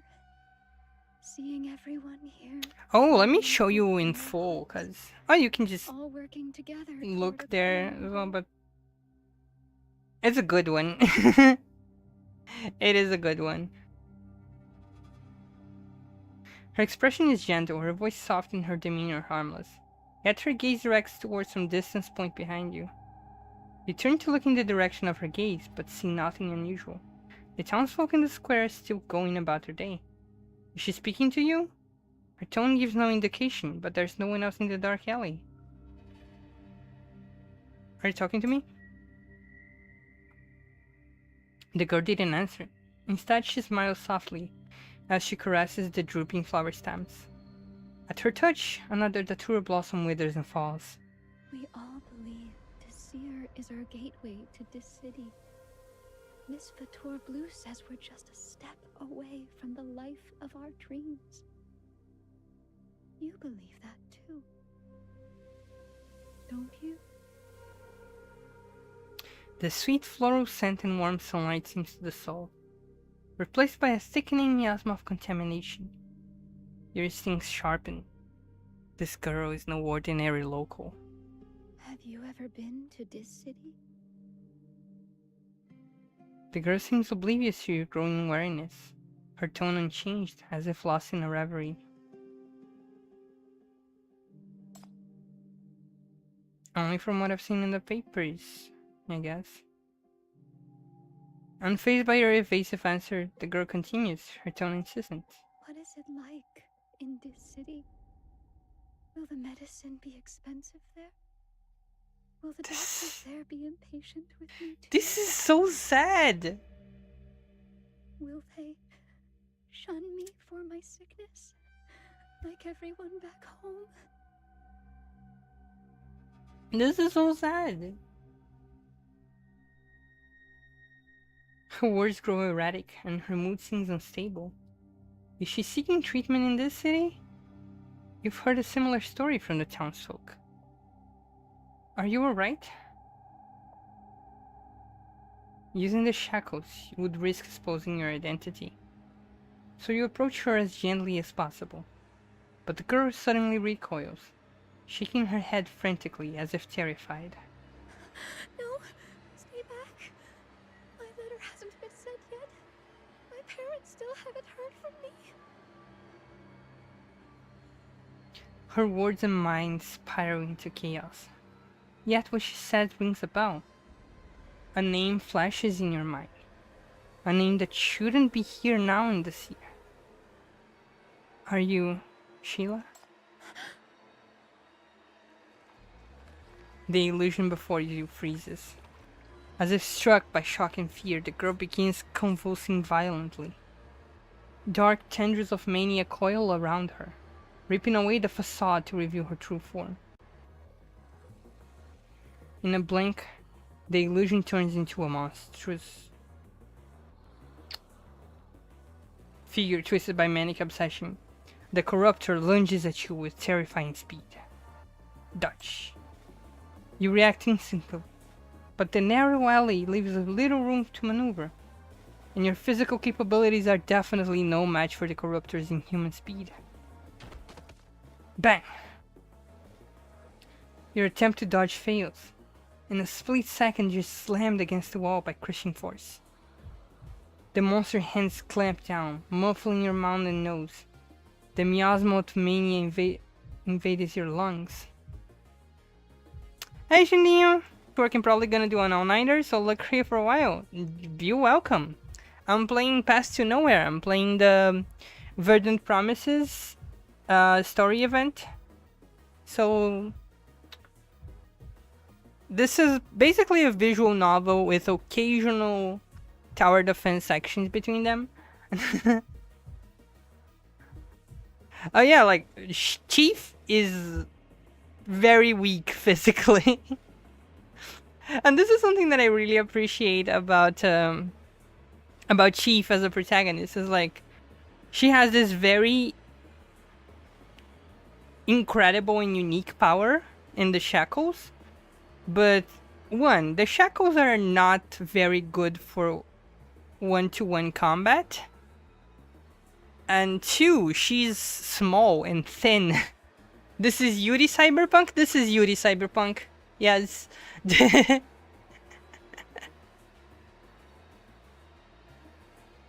thing is, like, it's establishing the story, like, because the chief is not very strong, is not very resilient, she learned how to do judo throws.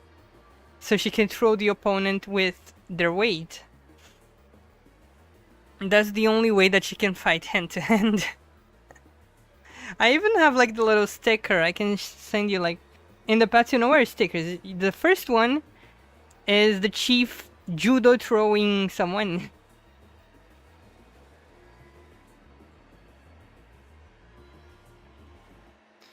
Is this a hallucination before death? Primrose, what are you looking for? Monsters. So many monsters surrounding Desir. Have you seen her? She was here just a moment ago. This city. Motor Blues. Mine. Oh, who would have guessed that the little town is a farce? And it's a dangerous place where people are disappearing. Dark clouds loom over the bustling marketplace. where corruptors run rampant among the townsfolk. These rotting, contamination-ridden monsters brush shoulders with ordinary people, wandering the streets right before your eyes.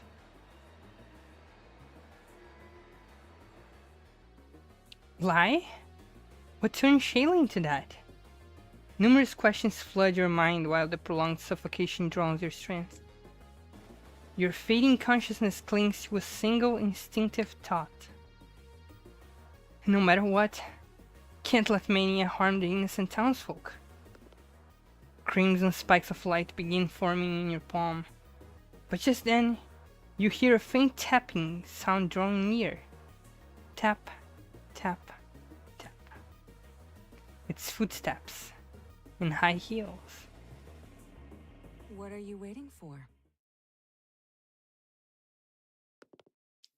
You instantly retract the shackles in your hand. Before you can proceed, a mysterious figure appears next to you, a warm breath grazing your ear.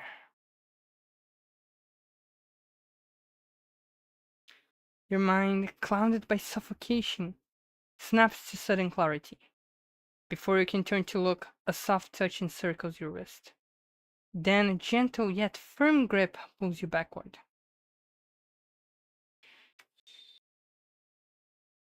How have the folks of Dizil been treating our guest while I was away? Dove says your place has a lovely view. We should have tea together on the balcony sometime, if you're up for it. Evil woman alert! You are...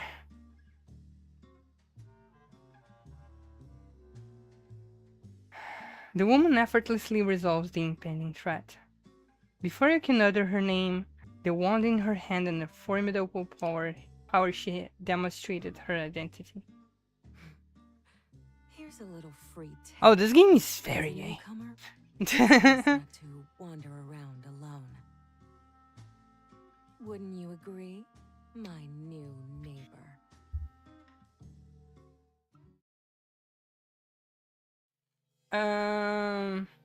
Yeah, like over here it was recent. This is her rank 3 art.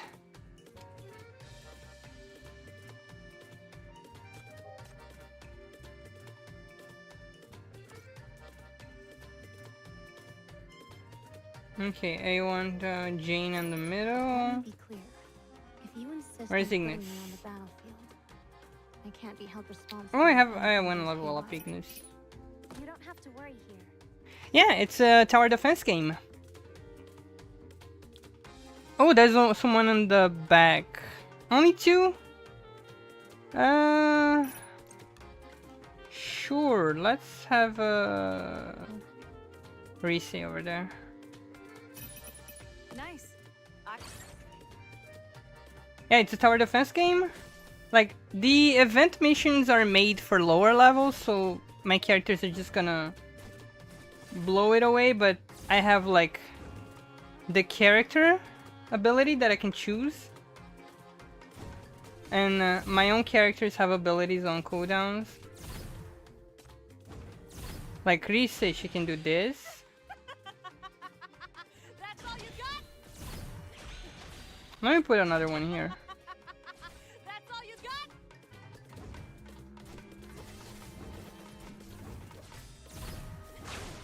And then she does this. That's all you got? This game is really cool. Like, the thing is, after a while, the grind for resources to level up the characters get really slow. And that's like the one big complaint that I have. Is that grinding for resources to level up characters gets really slow on higher levels. Like, really, really slow. The pulls, they are so and so. I don't think they are the hardest. And there are generous ways to get resources for the pools. The thing is, like, the story is really cool. They always have these events with like a lot of effort put into them. They're very well written and you really care about the characters. The tower defense itself is fun. It's not the main part of the game for me, but it is fun.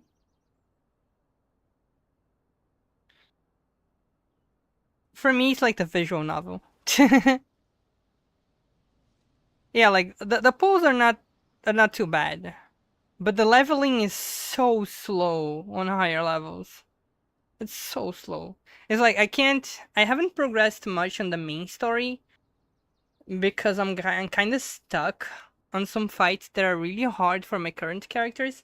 So I either like level up these characters beyond what I would need to, or I level up other characters from scratch. And it's like it's not good. It doesn't feel great. The leveling is not the best point in this game. What? Are you afraid of me? Did they badmouth me while I was away? Primrose and her friends wouldn't do that. It was Juan, wasn't it? And here I thought you were a brave one, venturing alone into such a desolate place. Lucky for you, I happen to have stumbled upon a lost little lamb. Don't I deserve at least a merci? Evil lesbian. Hello. She tilts her head, lips drawing closer to your ear. Her warm breath, tinged down with a faint hint of tobacco, presses against the nape of your neck, sending a shiver down your spine. She notices, of course, but maintains her composure, awaiting your response. You see, it's gay. This thing is gay. She's not the only one here who can feign calmness after a monster encounter. Phew, talk about perfect timing. Oh, how strange. Hey, Aurelians! Welcome, Aurelian Steward. It's so loud. This alert was so loud.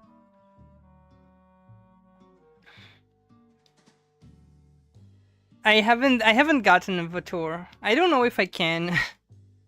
Like, I haven't played a lot these past few days. I tried a few times, I couldn't get it. I got a Raven, which I'm really happy for, because I really wanted Raven, but unfortunate that I couldn't get Vautour Blue. I will get her eventually.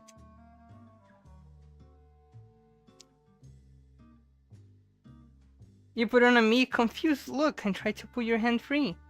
But she isn't about to let you go that easily. Is that all? Surely you can do better than that, my friend. She knows.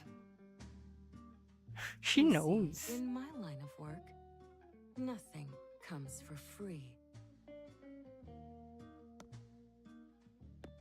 With her tone honeyed yet firm, she steps forward, guiding you back until your shoulders meet the wall. Look at this. With deliberate calm, she takes your hand, her fingers lacing through yours, fingertip tracing soft, slow circles that leave your tingling warmth on your palm. She put Chief against the wall, lacing fingers, drawing slow circles with her fingertips. Now, as a token of your gratitude, humor me. What was that red glow in your palm? So much for hiding the shackles. I'm the MBCC's chief from this city. Surrender now! Part of you has always wanted to pull off a dramatic line like that for once.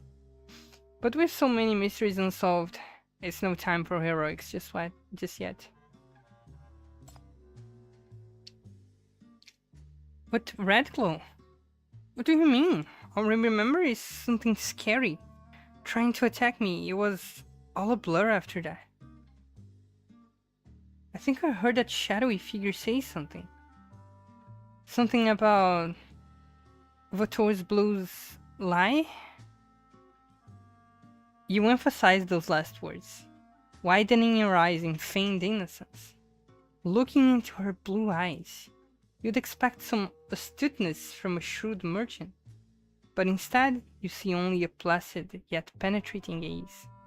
No way. An attack here in Dizil? That would be quite concerning. We certainly wouldn't want to frighten the townsfolk away, would we? Looks like I've got some tidying up to do to make sure any threat to Dizil is erased. Now, just to be absolutely clear, you're certain you were attacked by some shadowy figure? Oh, there would be something penetrating, alright. Her deliberate, slow tone says it all. She's playing the same game as you are, keeping her cards close while threatening discreetly. It's clear she's dodging the mention of her lie and the presence of the corruptor. You both keep your friendly, knowing smiles in silence. Any passerby would think you're just having an amiable talk.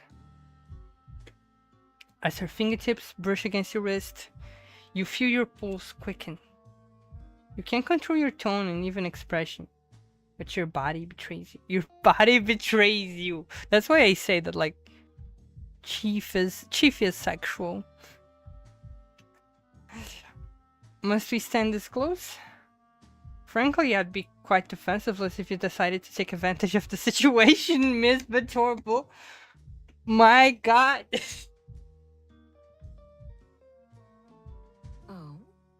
How did you know my name? I don't recall introducing This is myself. gayer than sex. This is the feeling with as you know her often. Yeah, Chief can hide her boner. Didn't you just mention that I'm your new neighbor? I've only just arrived in this year, and I haven't had a chance to get to know you. I'd hate to end up being one of those shadowy figures that we were talking about.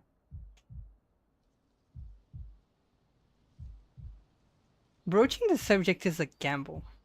No one in town knows you're here, alone in this alley. If a turbo wanted to, she could just say you'd successfully snuck into this city. Just like she did with Sheila. Oh my god. But you're betting she has reasons to keep her hands clean. Just like she's reluctant to acknowledge the monster's existence. You suspect she has her own secrets. Her gaze sharpens, as if she's seen through your ploy. In the dim alley, two sets of breath and body heat intertwine. Look at the text. Two sets of breath and body heat intertwine with mutual hostility. In the looming silence, you're acutely aware of her skin against your wrist, the touch growing hotter with each passing second. This is so horny. Your gamble pays off. She releases your hand. What an unexpected way to meet my new neighbor. Thank goodness it was all just a misunderstanding. I'm glad you're all right. You can relax now. In Dizil, we don't ask where people come from. Everyone's bound for the same destination. When you're ready to make that trip to this city, come see me. Bring your bargaining chips. And your sincerity, of course. Until then, make the most of your time here in Dizil. She breezes past you out the dark alley, seamlessly blending into the bustling town center, as if nothing happened. Only the lingering scent and warmth in her wake remind you of the silent tension. Just as you breathe a discreet sigh of relief while watching her walking away, she suddenly pauses, casting a quick glance over her shoulder. Ah, although you seem to know me already, it wouldn't be proper to not introduce myself as a gracious host. I am Verdant Bleu, the owner of Dizil. May you have pleasant dreams tonight. This woman.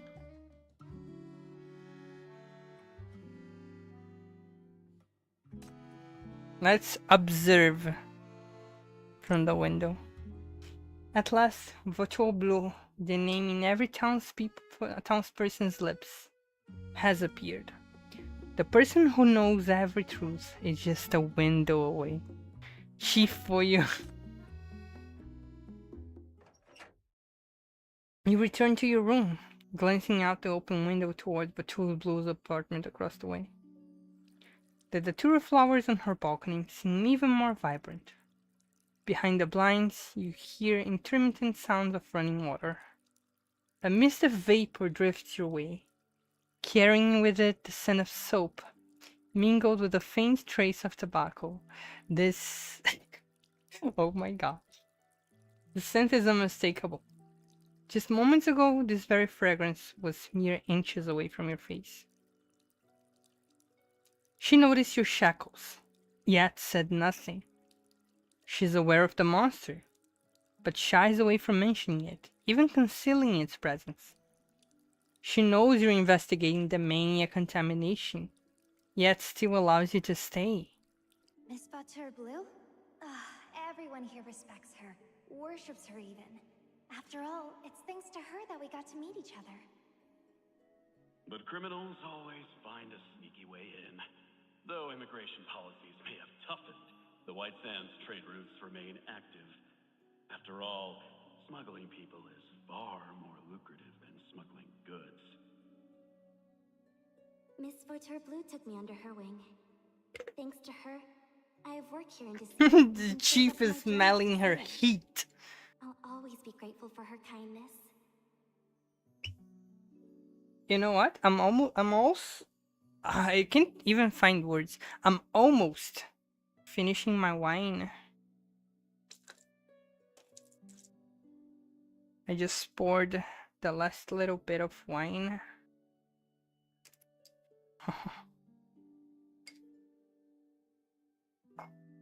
A drink? I've been drinking all this time. I've been drinking during the conversations.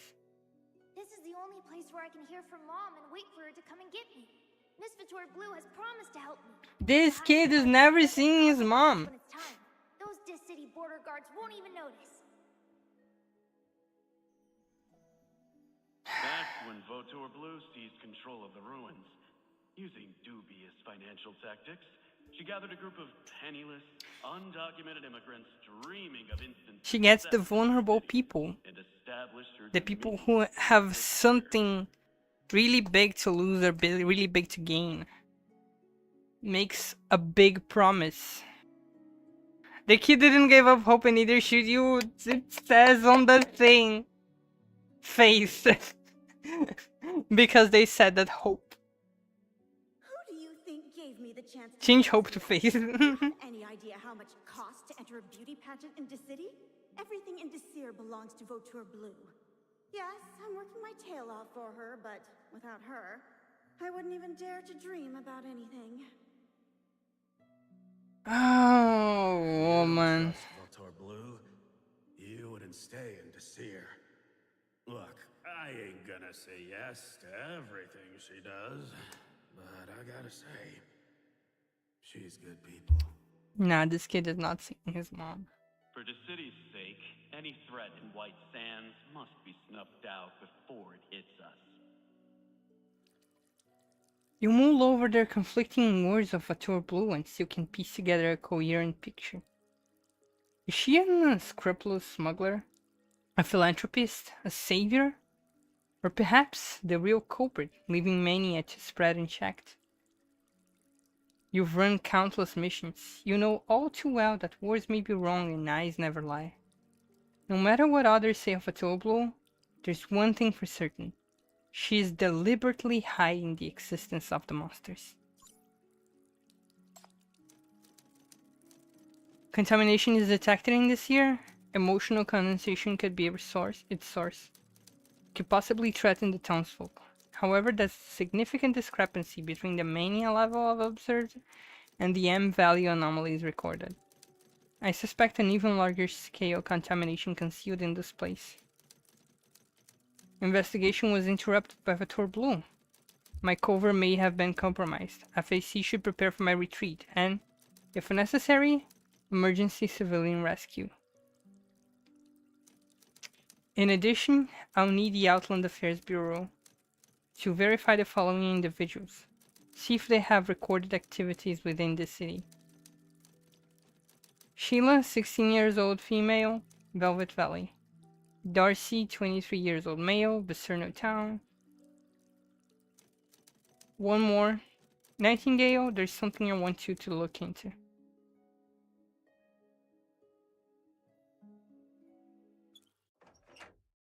Surprise. The instant you hit send, a noise outside the window started. In a flash, you stash away your communication device and duck behind the gauze curtains. Through the sheer white curtains, you make out a hazy silhouette behind the blinds on the opposite room. The figure seems oblivious to your presence. The sounds of running water have long ceased, replaced by the faint rustle of the curtains, the chirping of insects, and your own muffled breathing. You focus all of your attention on observing the figure's every movement, but nothing seems to be happening. The window facing you remains half open, from which a delicate, misty scent of soap wafts through the air before fading away. Let's look. The gentle patter of water mingles with the woman's soft humming, as the delicate datura petals spring back to life under this duet of water and sing-song. Her hand reaches over the balcony railing, catching your eye. Her fair, slender fingers, adorned with rings, dance gracefully among the flowers before setting on her favorite datura bloom. Her painted nails move upward slowly, gently caressing the back of the paddle, feeling the way it trembles beneath her touch. Her fingertips trace down the stem, as if following the meandering path of water droplet, teasing along the flower's drooping silhouette gently. Unable to speak, the datura simply yields to her deliberately slow touch with quiet anticipation, submissively. You know, I am looking at her hand position. You know what her hand position is?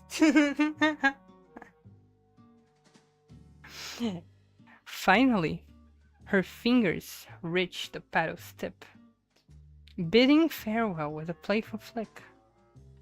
Water droplets scatter and vanish into the warm, gentle breeze. The woman withdraws her hand with evident satisfaction, leaving the datura flower swaying before your eyes in a seemingly endless dance.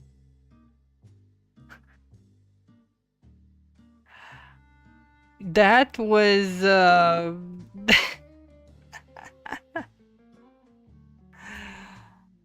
that was masturbation. I'm sorry, that was masturbation. Like, the chief just saw Vator Blue masturbating through her window. That's it. I like that I don't depend on YouTube to make money, because otherwise I couldn't be just saying this. The footsteps pick up and halt again. She seems to have stopped by the round table with the dessert. The porcelain plate scrapes against the wooden grain of the table. Its rough yet delicate sound washing over your tense nerves like a warm towel on the nape of your neck, bringing an unexpected wave of comfort. The spoon splits open the tender cake, releasing a cloud of delicate sweetness from the cream that drifts through the window and slowly seeps into your room. This is so sexual. Holy shit.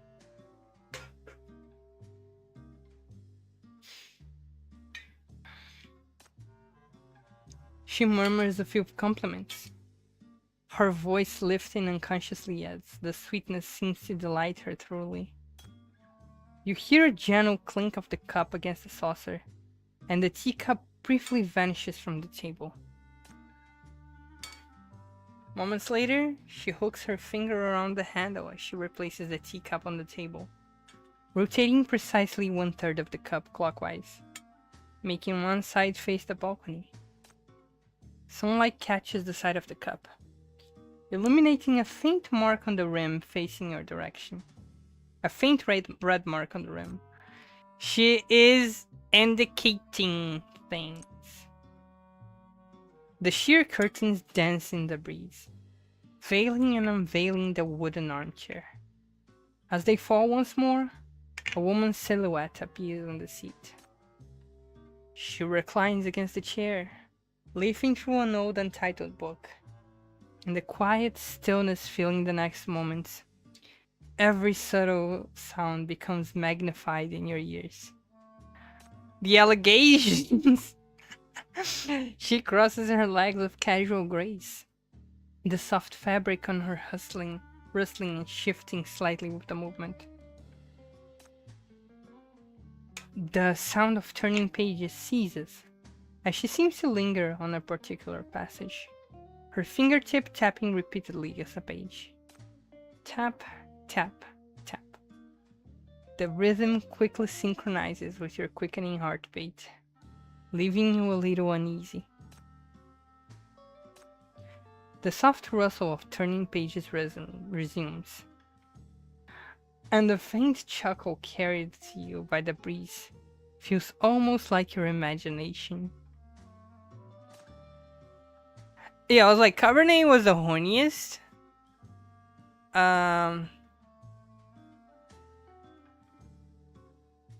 But this one, like,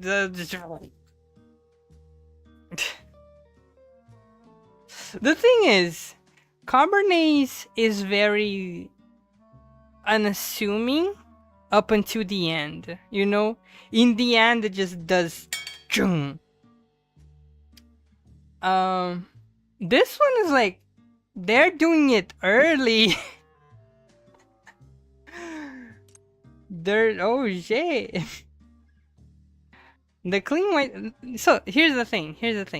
I always say that Path to Nowhere is the gayest you can go without actually saying it. But then this was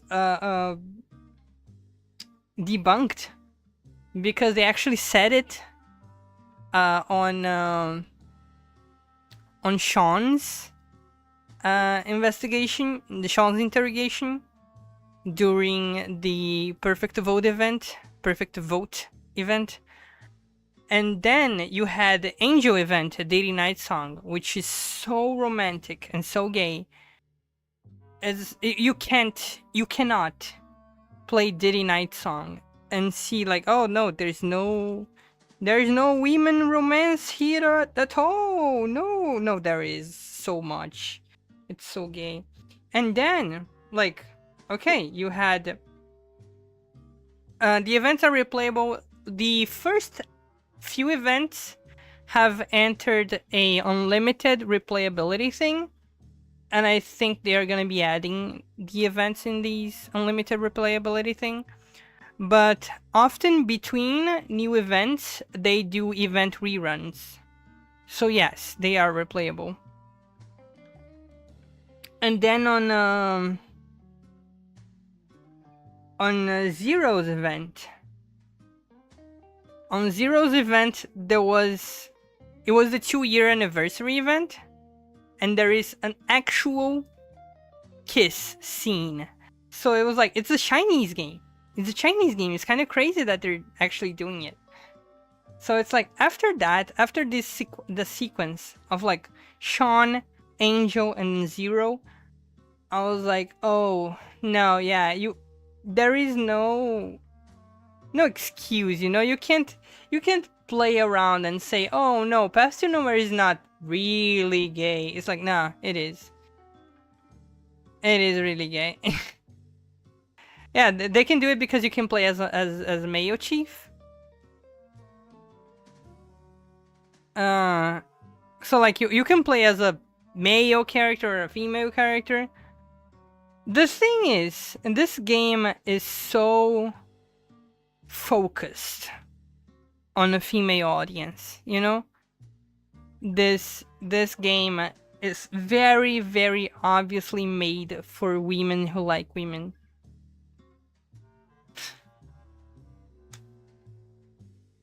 The clean white curtains are lowered completely now, turning into a canvas of which the filtered light sketches out the woman's graceful, sallow-shaped silhouette. Every curve and turn of her shape ripples through the curtain like endless waves. She turns her head as if looking for something, her soft profile cast against the curtain. You find yourself holding your breath, uncertain where her gaze has fallen.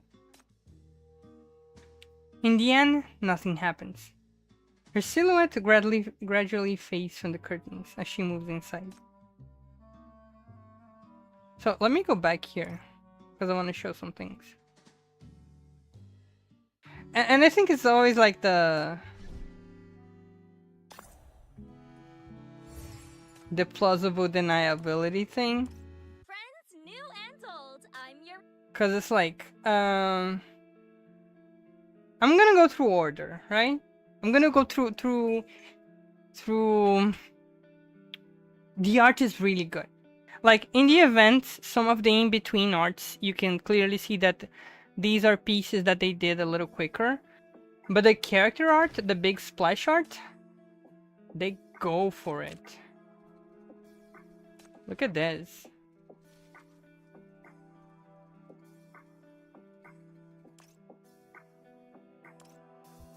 So, here's the thing. Her and her. You know, the femme and the butch. You know? They were... I think they were in launch. They were already characters that were in launch. And they are partners in crime, you know? They hint a lot about being a couple, but they don't talk about it. Right? That was like the first thing. And then, for a lot of the characters that came in events, I don't have Serpent, so I can't show Serpent. I'm sad, I really like Serpent. But like Adela. Adela is all about making the chief forget her worries. Right? She wants to take care of Chief. You have characters like, let's see, who else here is really gay. For like the beginning of things. Like there is those little snippets. Oh, Hella and 99. Like this little gremlin and this beefcake of a woman.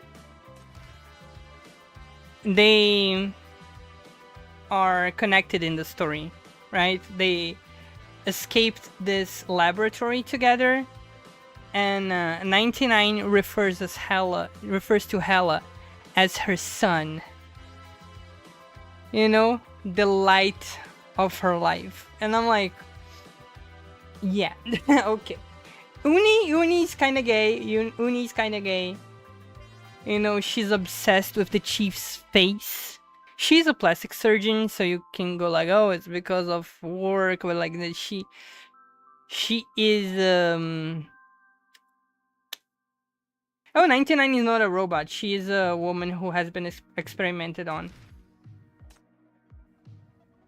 I wanted this one.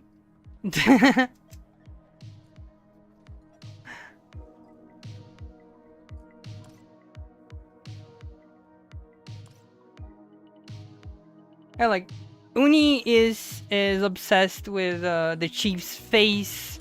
So you have a lot of those little things, right? It's like it feels very gay. It feels very gay, but like they don't say it. The 11 event, I was obsessed with it. The 11 event is very gay. Oh, 99 is amazing. It's the only rank you didn't get. Oh, I'm sorry. I got her relatively early, and she has been one of my most played characters. She's literally on 99 compliance. I haven't realized that. That's so funny. She's on 99 compliance. Oh, Cabernet is another one that's very horny. She's incredibly horny. She wants to eat the chief. Eat, you say? Yes. In which way? Yes. Yeah, 11 has self-cessed elements in her story. It's so good. Who else here is very gay? Langley is like a dom. She wants to dom. She wants to dom chief. Eat as in Brazilian, like in all the ways. In all the ways. She wants to eat the chief in all the ways. She's the cannibalism lesbian. Oh, Cinnabar is pretty gay, and she's on release too. Look at her.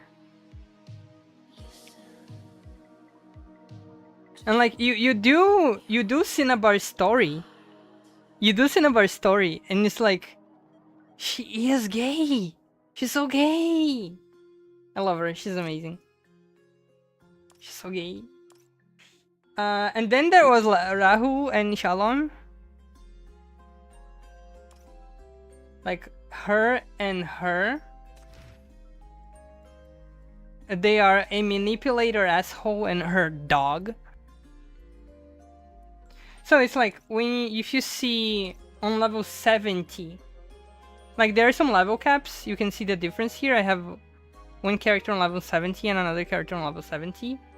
But one has like 2 stars and the other has 3 stars. To go from 2 to 3 stars, you need to get a ton of materials. And this is one of the most time-consuming grinds in the game, is leveling up the phase, which is this little rank here. It's basically the level lock. Like to clear the level lock and be able to level up the character more, you need to grab some materials, and these are like the most time-consuming grinds of it. And when you get the 3 stars with a character, you unlock like the big splash image, because before it's just this, right? It's a static image, so it looks like this on the character profile. But then you get the big splash image when you get to 3 stars. The rank S's have animated splash images. The rank A's and B's is just a pretty image.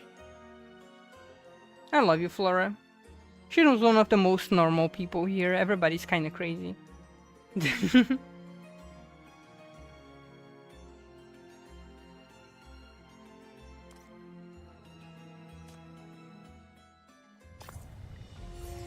And there are character skins that you can get, like if you pay money for it. I do not recommend. The money conversion is not friendly to Brazil. But sometimes you can get special skins on events. Like this is her regular skin. I got this on an event. Oh, it's on Android. It's on cell phone. I am mirroring the image from my Android handheld to my computer. This one was a event skin. This one was a gift skin.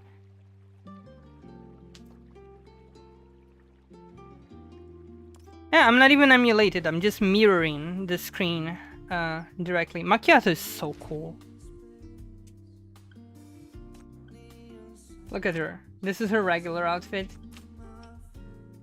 And Macchiato is like, she's a rank B, so it's pretty guaranteed that you get her. And she's pretty good. Like, it's not unreasonable to level up your Macchiato. She's a great, reliable support. Oh, there's Golan? I want Golan. I don't want to play Mummy. How could they make dummy Mummy rank B? It's like the rank Bs are pretty guaranteed. You get some of these through the story, but then they always come in the gacha. So you can get all of the rank Bs, no problem. The rank As are gonna be the average ones. They're not too hard to get, and they have a lot of good stuff. Like, reasonably, you can have like a great team with only rank As. The rank S's are the really hard to get ones. They are more expensive to level up. But a lot of them have some like fucked up things. Like Shalom is definitely beloved by the development team. She is so good, it's crazy. Like, she's one of the best DPSs in the game, and it's not close. She is a little insane of a character, like gameplay wise.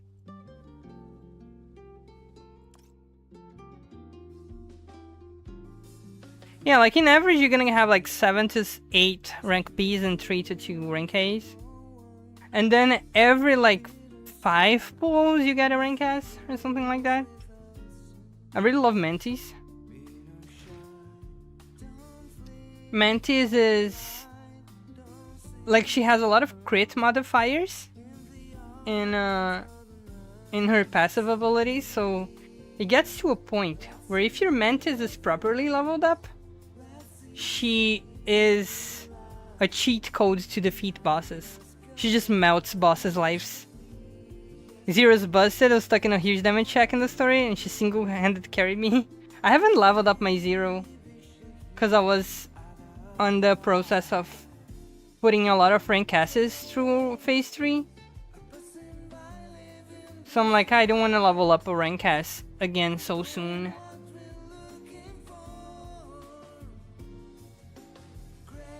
Leveling up rank S is time consuming. I still haven't put Kokalik on rank 3, on phase 3. But I kind of don't want to, because I feel like Cabernet does everything I want in a healer. So I don't think I need Kokalik.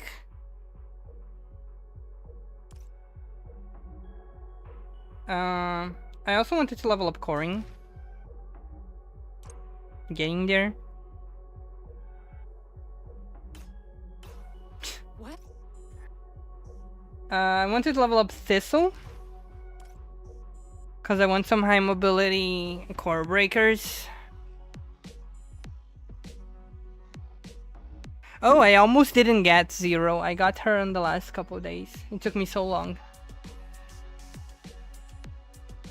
And I didn't even get more. I didn't get the other rank S. I was very unlucky on the... on Zero's pulls.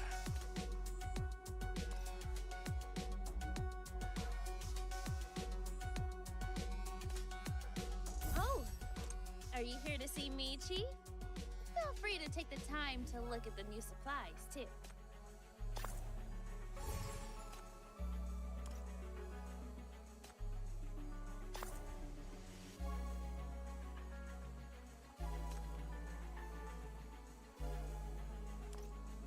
Okay, let's do a little bit more of the event. I saw a calendar of the next few banners and everything is so stacked. I rarely do, like... I rarely look into stuff in advance. I like to be surprised. Oh, by the way, let me check the store, because I got a lot of points for the event. Like, I already have Dove. I don't care about Dove that much.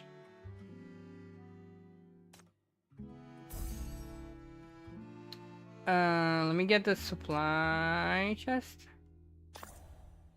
This is really important. Let me get the other one too.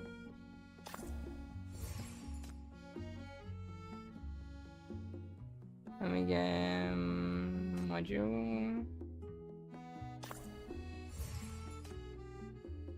Okay, and I spent all of my points. Oh. Okay, let's do a little bit more of the story. Yeah, you can get a bunch of rewards with the events, so that's good. It's an incentive to always do the events. You got a lot of resources with it. But Tour Blue seems unaware of your presence, simply winding down in relaxing solitude after returning from her business trip. Occasionally, you hear her muttering to herself in her apartment. Just little complaints about having to go and grab something from a shopping town. You hear nothing suspicious. You're physically closer to your suspect than ever. Yet, the truth seems farther away. The soothing yet beguiling floral fragrance drifts between you and the balcony and the other side, clouding your thoughts. Oh, my thoughts are clouded! Oh no, I'm too gay! I'm too gay, my thoughts are being clouded. You gaze down at the seer through the window. Indeed, this room offers the most beautiful view in town. As the afternoon suns deep westward, the town's shadows stretch longer amidst the chorus of birdsong. Though the seer's days feel as endless as summer itself, night will still fall as it always does. For some reason, your senses begin to heighten in this room. You can make out every delicate vein in the distant leaves and catch even the faintest whisper from the neighboring window. Perhaps someday, when you think of the seer, this eternal dream of a verdant summer will be all that remains in your memory. New plant! Moss. Okay, let me look at the plant. What does moss do? I don't care. I don't think I will use any of these.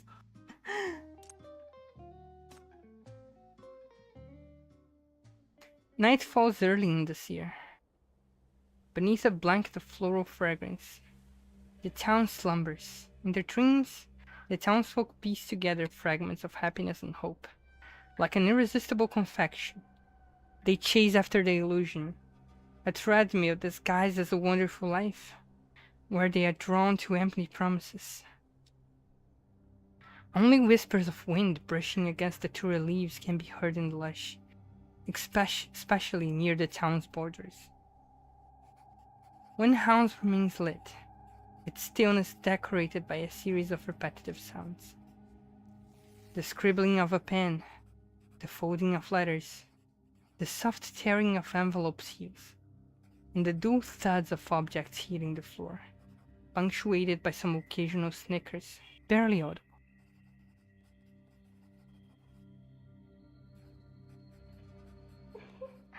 How sweet, how naive, so fragile, so easy to deceive. Yeah, like I'll pay attention to the flowers if I want to do the special challenges. Like story-wise, I don't worry about it. I'm just gonna put my characters on hit.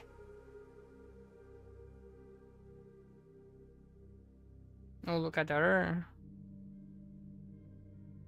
Meanwhile, bathed in moonlight, the solitary figure quietly peers down at the town she's crafted by herself. Moonlight traces her features, casting a soft glow on the desk by the window. Sprawled across the surface is a map of white sands, a red cross drawn casually with lipstick marking the site of a new mine. I've checked out that place you told me. Not impressed. You know me. I don't bother myself with just any deal.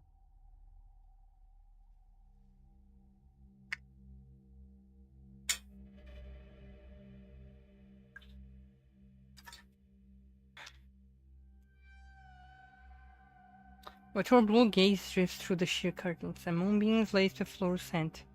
The half-open window across, finally landing on the slumbering figure in the opposite chamber.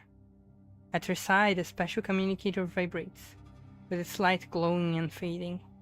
And I've met that person you mentioned. She's exceeded my expectations. Certainly more charming than those stiffs at this city's Outland Affairs Bureau. Still, I'm not ready to place my bets on her just yet. Desir is different. It's a miracle, even. Like an oasis, thriving in such a wasteland. Even the most gentle squeeze could take away its brittle life. These delicate seedlings need sturdier soil to take root. You wouldn't understand anyway. Leaning by the window languidly, Victor Blue ends the call, her gaze lingering on the mysterious newcomer in the chamber across the way. Oh, my little neighbor. Answers won't come to you if you just peek through the window. Rouse yourself. Let's see if you have what it takes to prove your worth to me. As night shrouds the seer, moonlight cascades over balconies. A delicate fragrance rides in a gentle breeze, weaving through the slumbering town and intertwining with the sweet dreams of its inhabitants. Coleus! And cactus! You're giving me plants. I don't know what they do.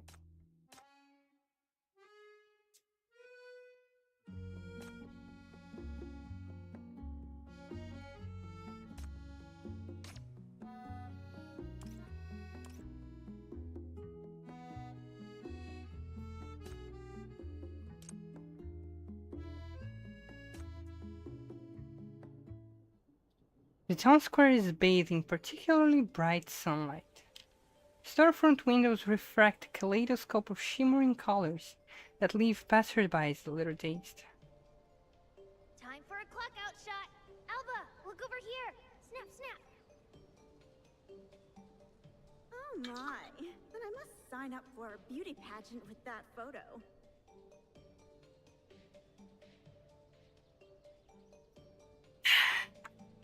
Drinking water. Drink a lot of wine. Need to drink water. Be hydrated. The townsfolk chit-chat drifts in and out of earshot, at times clear and other times blurred. The gentle tinkling of wind chimes punctuates their voices. Amid the symphony of sounds, a familiar whisper catches your ear once again. Beware. You must beware. The whisper captivates you, drawing your attention away from everything else.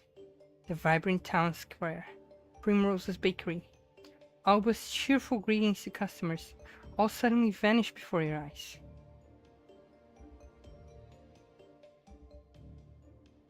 All you can see is dark, endless alley, and a vague, pale figure within it. But Sheila moves so fast that you almost have to sprint to keep up. With each step, skeletal branches and thorns crawl out of the walls like an encroaching cage.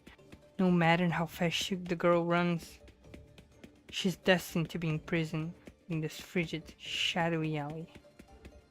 You keep chasing after her, until suddenly, the figure halts at the alley's dead end. As you close in, the slender figure transforms in a breath. Why approach, otherwise Kepa will approach. Before you can react, she anticipates your move and grabs your wrist, just as she did once before. What? Surprised to see me here? I thought you'd be thrilled to meet me, since you've been watching me through the window all day. Okay. Haven't you? What were you hoping to uncover, I wonder? The town's hidden mysteries? Or perhaps my own little secrets? Ooh, her little secrets. She edges closer and takes your hand once again, fingertips tracing on your palm. With all that peeking and prying, I'd have thought you'd revealed all my secrets by now. Or perhaps you just need to get a little closer. She's so horny, holy shit. She is so... she's edging. Wisps of ethereal smoke spew from her pipe, weaving an inescapable ward around you. With a firm push, Vator Blue pushes you to the ground. Before you can even struggle, you feel warm breath reaching close. Now, this should be Okay, close give me a enough. second. Do you see everything now? Screenshot. My curious little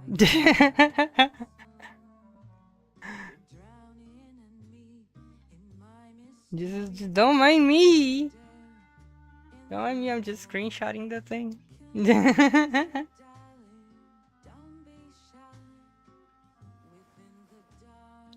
Vator's blue body presses against yours. Her right hand traces a teasing path along your face, down your jawline, then slowly drifts to your neck. Her touch is vivid on your skin, so present yet without any warmth. Yeah, so understand. This is why I say that, like, oh, it's plausible deniability, right? It's so gay. I think it's gayer if they don't say it all the time. It teases so much. Sensing your resistance, Vator Blue eases her grip slightly to let you catch your breath. But the reprieve is short-lived. Her left hand effortlessly catches your fidgeting wrists, pinning them against the cold floor. Hey AJ! I'm playing a very gay visual novel tower defense game. And it's getting so horny. This is the event. This is Verdant Promises is the event. And it's so horny. Oh my god.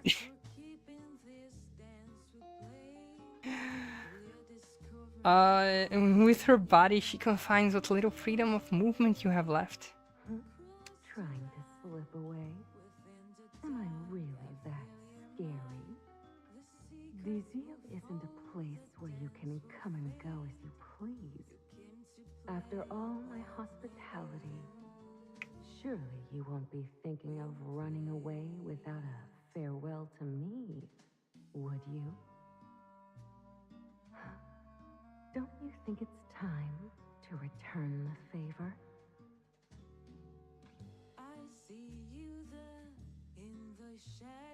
Vator Blue's warm breath tickles your ear, her voice weaving around near and far like puppet strings. I know you're curious about me. I can feel your watchful eye on me. So tell me. So the thing is, Chief is investigating the story. She's investigating the city, the town. And this woman is the woman who owns the town. And everybody's like, oh, this town is great because of her, because of Vator Blue. And the thing is, like, she promises to people that she can give them an easy way into this city, which is the big metropolis of the world. And it's really hard for people from, like, with no documentation, with suspicious pasts, to go into this city. And she makes this promise. And she sells the idea of this city as a magical place where all the dreams come true. But people were disappearing. You know, people disappear and everybody just like, oh, they went to this city without having an opportunity to say goodbye. Right? Is she the one making those shadows? Don't know yet. I'm about to find out, maybe. She probably is, but there have been circumstances in some other stories in which the character is not directly responsible for the evil things that are happening. But it's very likely that she is responsible in a way for the shadows. Care to guess what I think of you? A plaything? A plaything? A threat? Or perhaps... Or a valuable prey? Valuable prey? Yeah, let women have hobbies, you know? Suddenly, her hand closes around your throat. Tender but increasingly firm. Your senses begin to fade, your vision dimming, each breath slipping away beneath her grip. The overwhelming pressure drowns you as you feel her open provocation towards your shackles. This is like safe for work lady killer in a vibe. As consciousness wanes, you feel her lips brush against your ear as she whispers. Come now. Don't be shy. Tell me, what's the little secret you're clutching? And what can you offer me? Repetitive scenarios, the vanished town, endless alleyways, physical touch. This isn't reality, but a crude copy of the memories in your subconscious. The town's mania contamination is taking a toll on your psyche. A nightmare, it seems? That's an old sport. At least here and now, you don't have to worry about those shackles giving away your true identity. So here's the thing that's like, first of all, the little focus on the cleavage, it's incredible. But the thing is, like, the protagonist has this power called the shackles. So you see the BDSM imagery right away. The thing is, like, the shackles are this very unique power that is passed to the chief of the MBCC, the bureau in charge of containing and rehabilitating sinners. Yeah, the protagonist is the same, but sometimes other characters have a protagonist role in events. Yeah,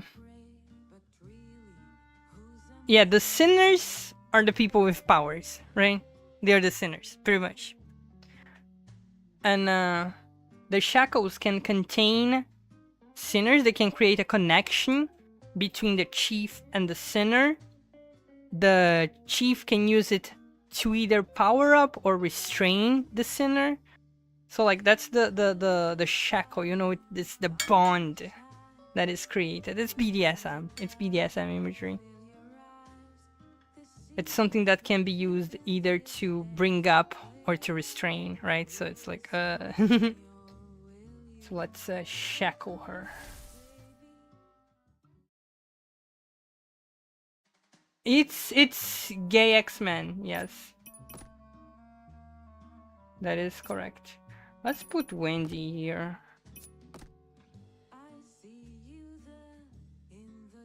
Let's put a rank A here.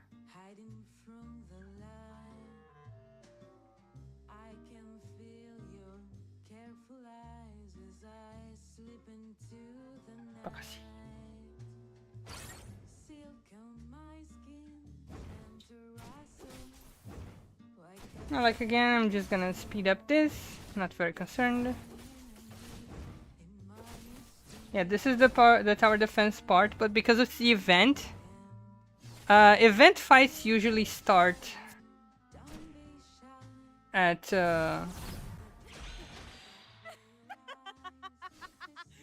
level 5, and they go up to level 50 most of the time.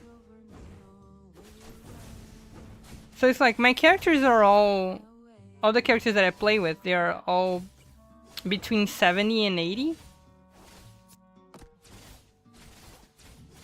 So no worries on the event fights. They do have like extra challenges after you finish the story. If you want to like play the tower defense part of the game more and you want to challenge yourself. The shackles jolt you awake. Sitting up abruptly, you're greeted by sunlight filtering through the leaves outside. Its brightness so blinding as you squeeze your eyes shut. Gradually, your vision clears, and your racing heartbeat slows as the details of reality come into focus.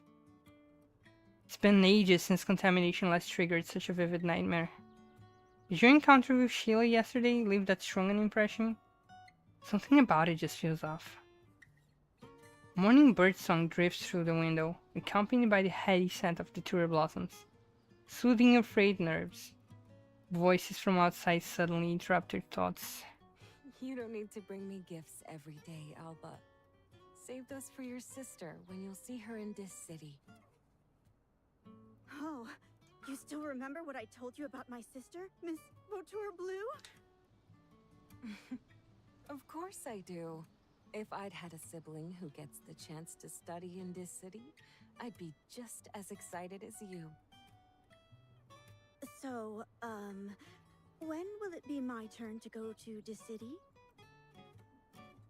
I know how hard you've worked here, Alba. You've saved more than enough for your living expenses and the journey to this city. But without proper ID from your hometown, it'd be a huge risk for the caravan to sneak you in. I get it, really I do. I'd gladly take the risk. I've got my savings, even more. Oh, ma chérie. That's not what I meant. By risk, I mean a rare chance to slip past the checkpoints. An opening we have to wait for. But don't worry. Your time will come. Right, of course. I'm not in a rush. I get it. Just take some time. It's so sad, it's so sad. You recognize Vautour Blue's voice, the same one that haunted your dream. Yet now, though more distant, it is more calm and real, undeniably patient. You rise and push open the window facing hers. Vautour Blue leans casually against the railing, her eyes following Alba as she walks away. Noticing your gaze, she turns to nod at you with a smile. Morning. You seem busy today too, Miss Vautour Blue. No deals in this city for the merchant caravan? The small talk is a mere greeting, and you don't expect anything from it. But Vautour Blue gestures towards you with her pipe. Oh, did I wake you up? You look well rested, though. I take it that you slept well? I thought the little adventure in the alley yesterday might have left you a bit shaken. Something happened in an alley yesterday? I wouldn't know. You should probably ask yourself. They say our dreams are echoes of our waking thoughts. Unfazed by your subtle probing, Vautour Blue fiddles with the plants on the balcony as she speaks. She seems so relaxed, as if she's really chatting about the weather with a neighbor. Is this a habit of yours? Drifting off into daydreams in broad daylight? What dream kept you dozing for so long?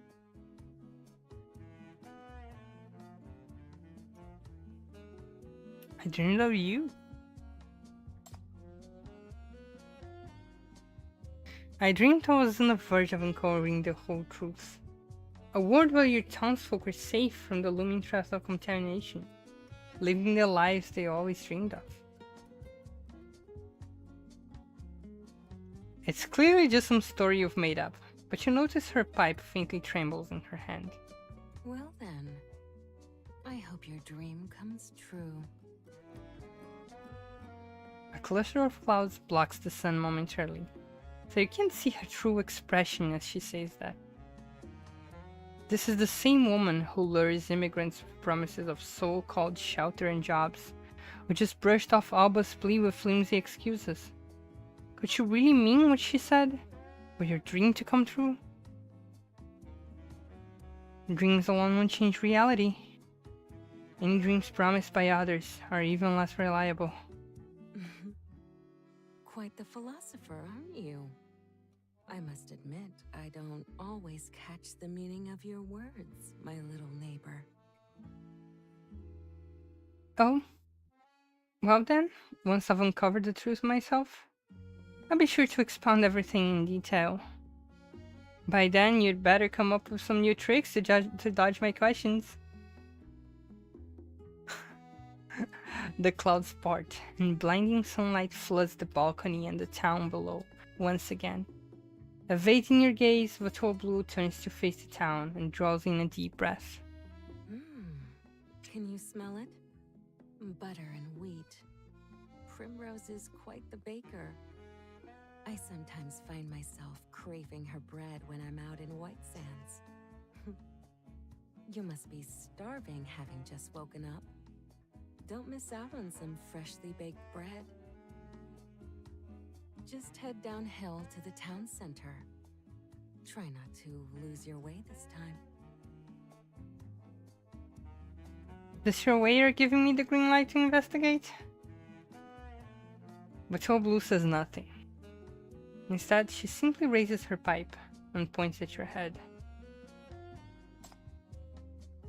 What do you mean? Vator Blue seems to be stifling a laugh. As you catch your reflection in the window, you finally notice that your hair is a complete mess from sleep, with an unruly cowlick sticking up. And you think you've been holding this intense back and forth of Vator Blue with hair like this. You could have just told me earlier, and now with that pipe. But isn't that part of the fun of chatting across balconies? I'm not sure if you can hear my every word, but I know you can see my every move. I know you can see my every move. We say this the day before of the balcony masturbation. What is she hinting at now? As Vator Blue exhales a long plume of smoke, you find her intentions remain as enigmatic as ever. A small cup of tea is set on her windowsill, beneath which lies a worn, undelivered book of poetry. N'importe aux roses du monde. I had someone bring the tea over last night, but you'd already turned in. Such a shame. It's not quite the same when it's cold. This is so flirting, holy shit. From across the way, Vator Blue watches her lovely neighbor drapes on the cloak brought from this city and sets to work, collecting evidence on her misdeeds. Who seems to have forgotten the promise they made in the alley to have tea together. With a slight shake of her head, Vator Blue tips the cup and lets the tea trickle into a flower pot. Damn.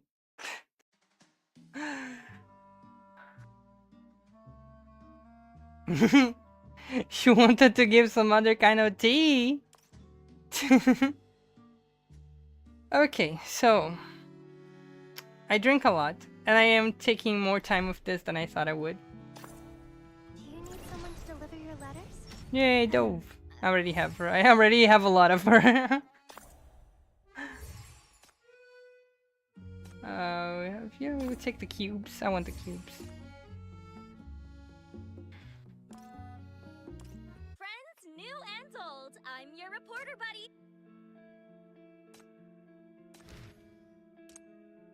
I'm gonna feel her shackles.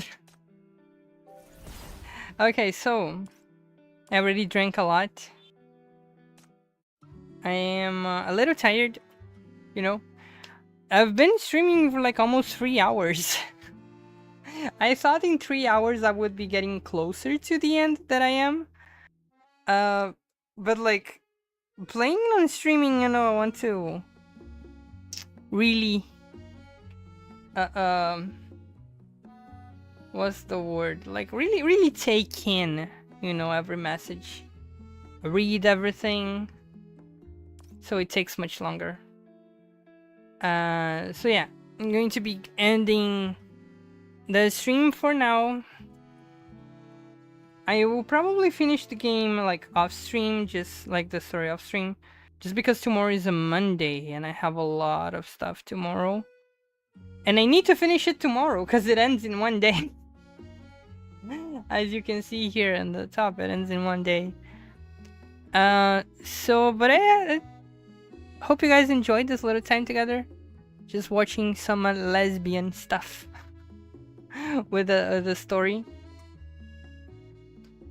And I wish you guys, everybody, you all, a great night and a great beginning of the week tomorrow. Alright. and take care. And I'll see you on the next one. Bye bye.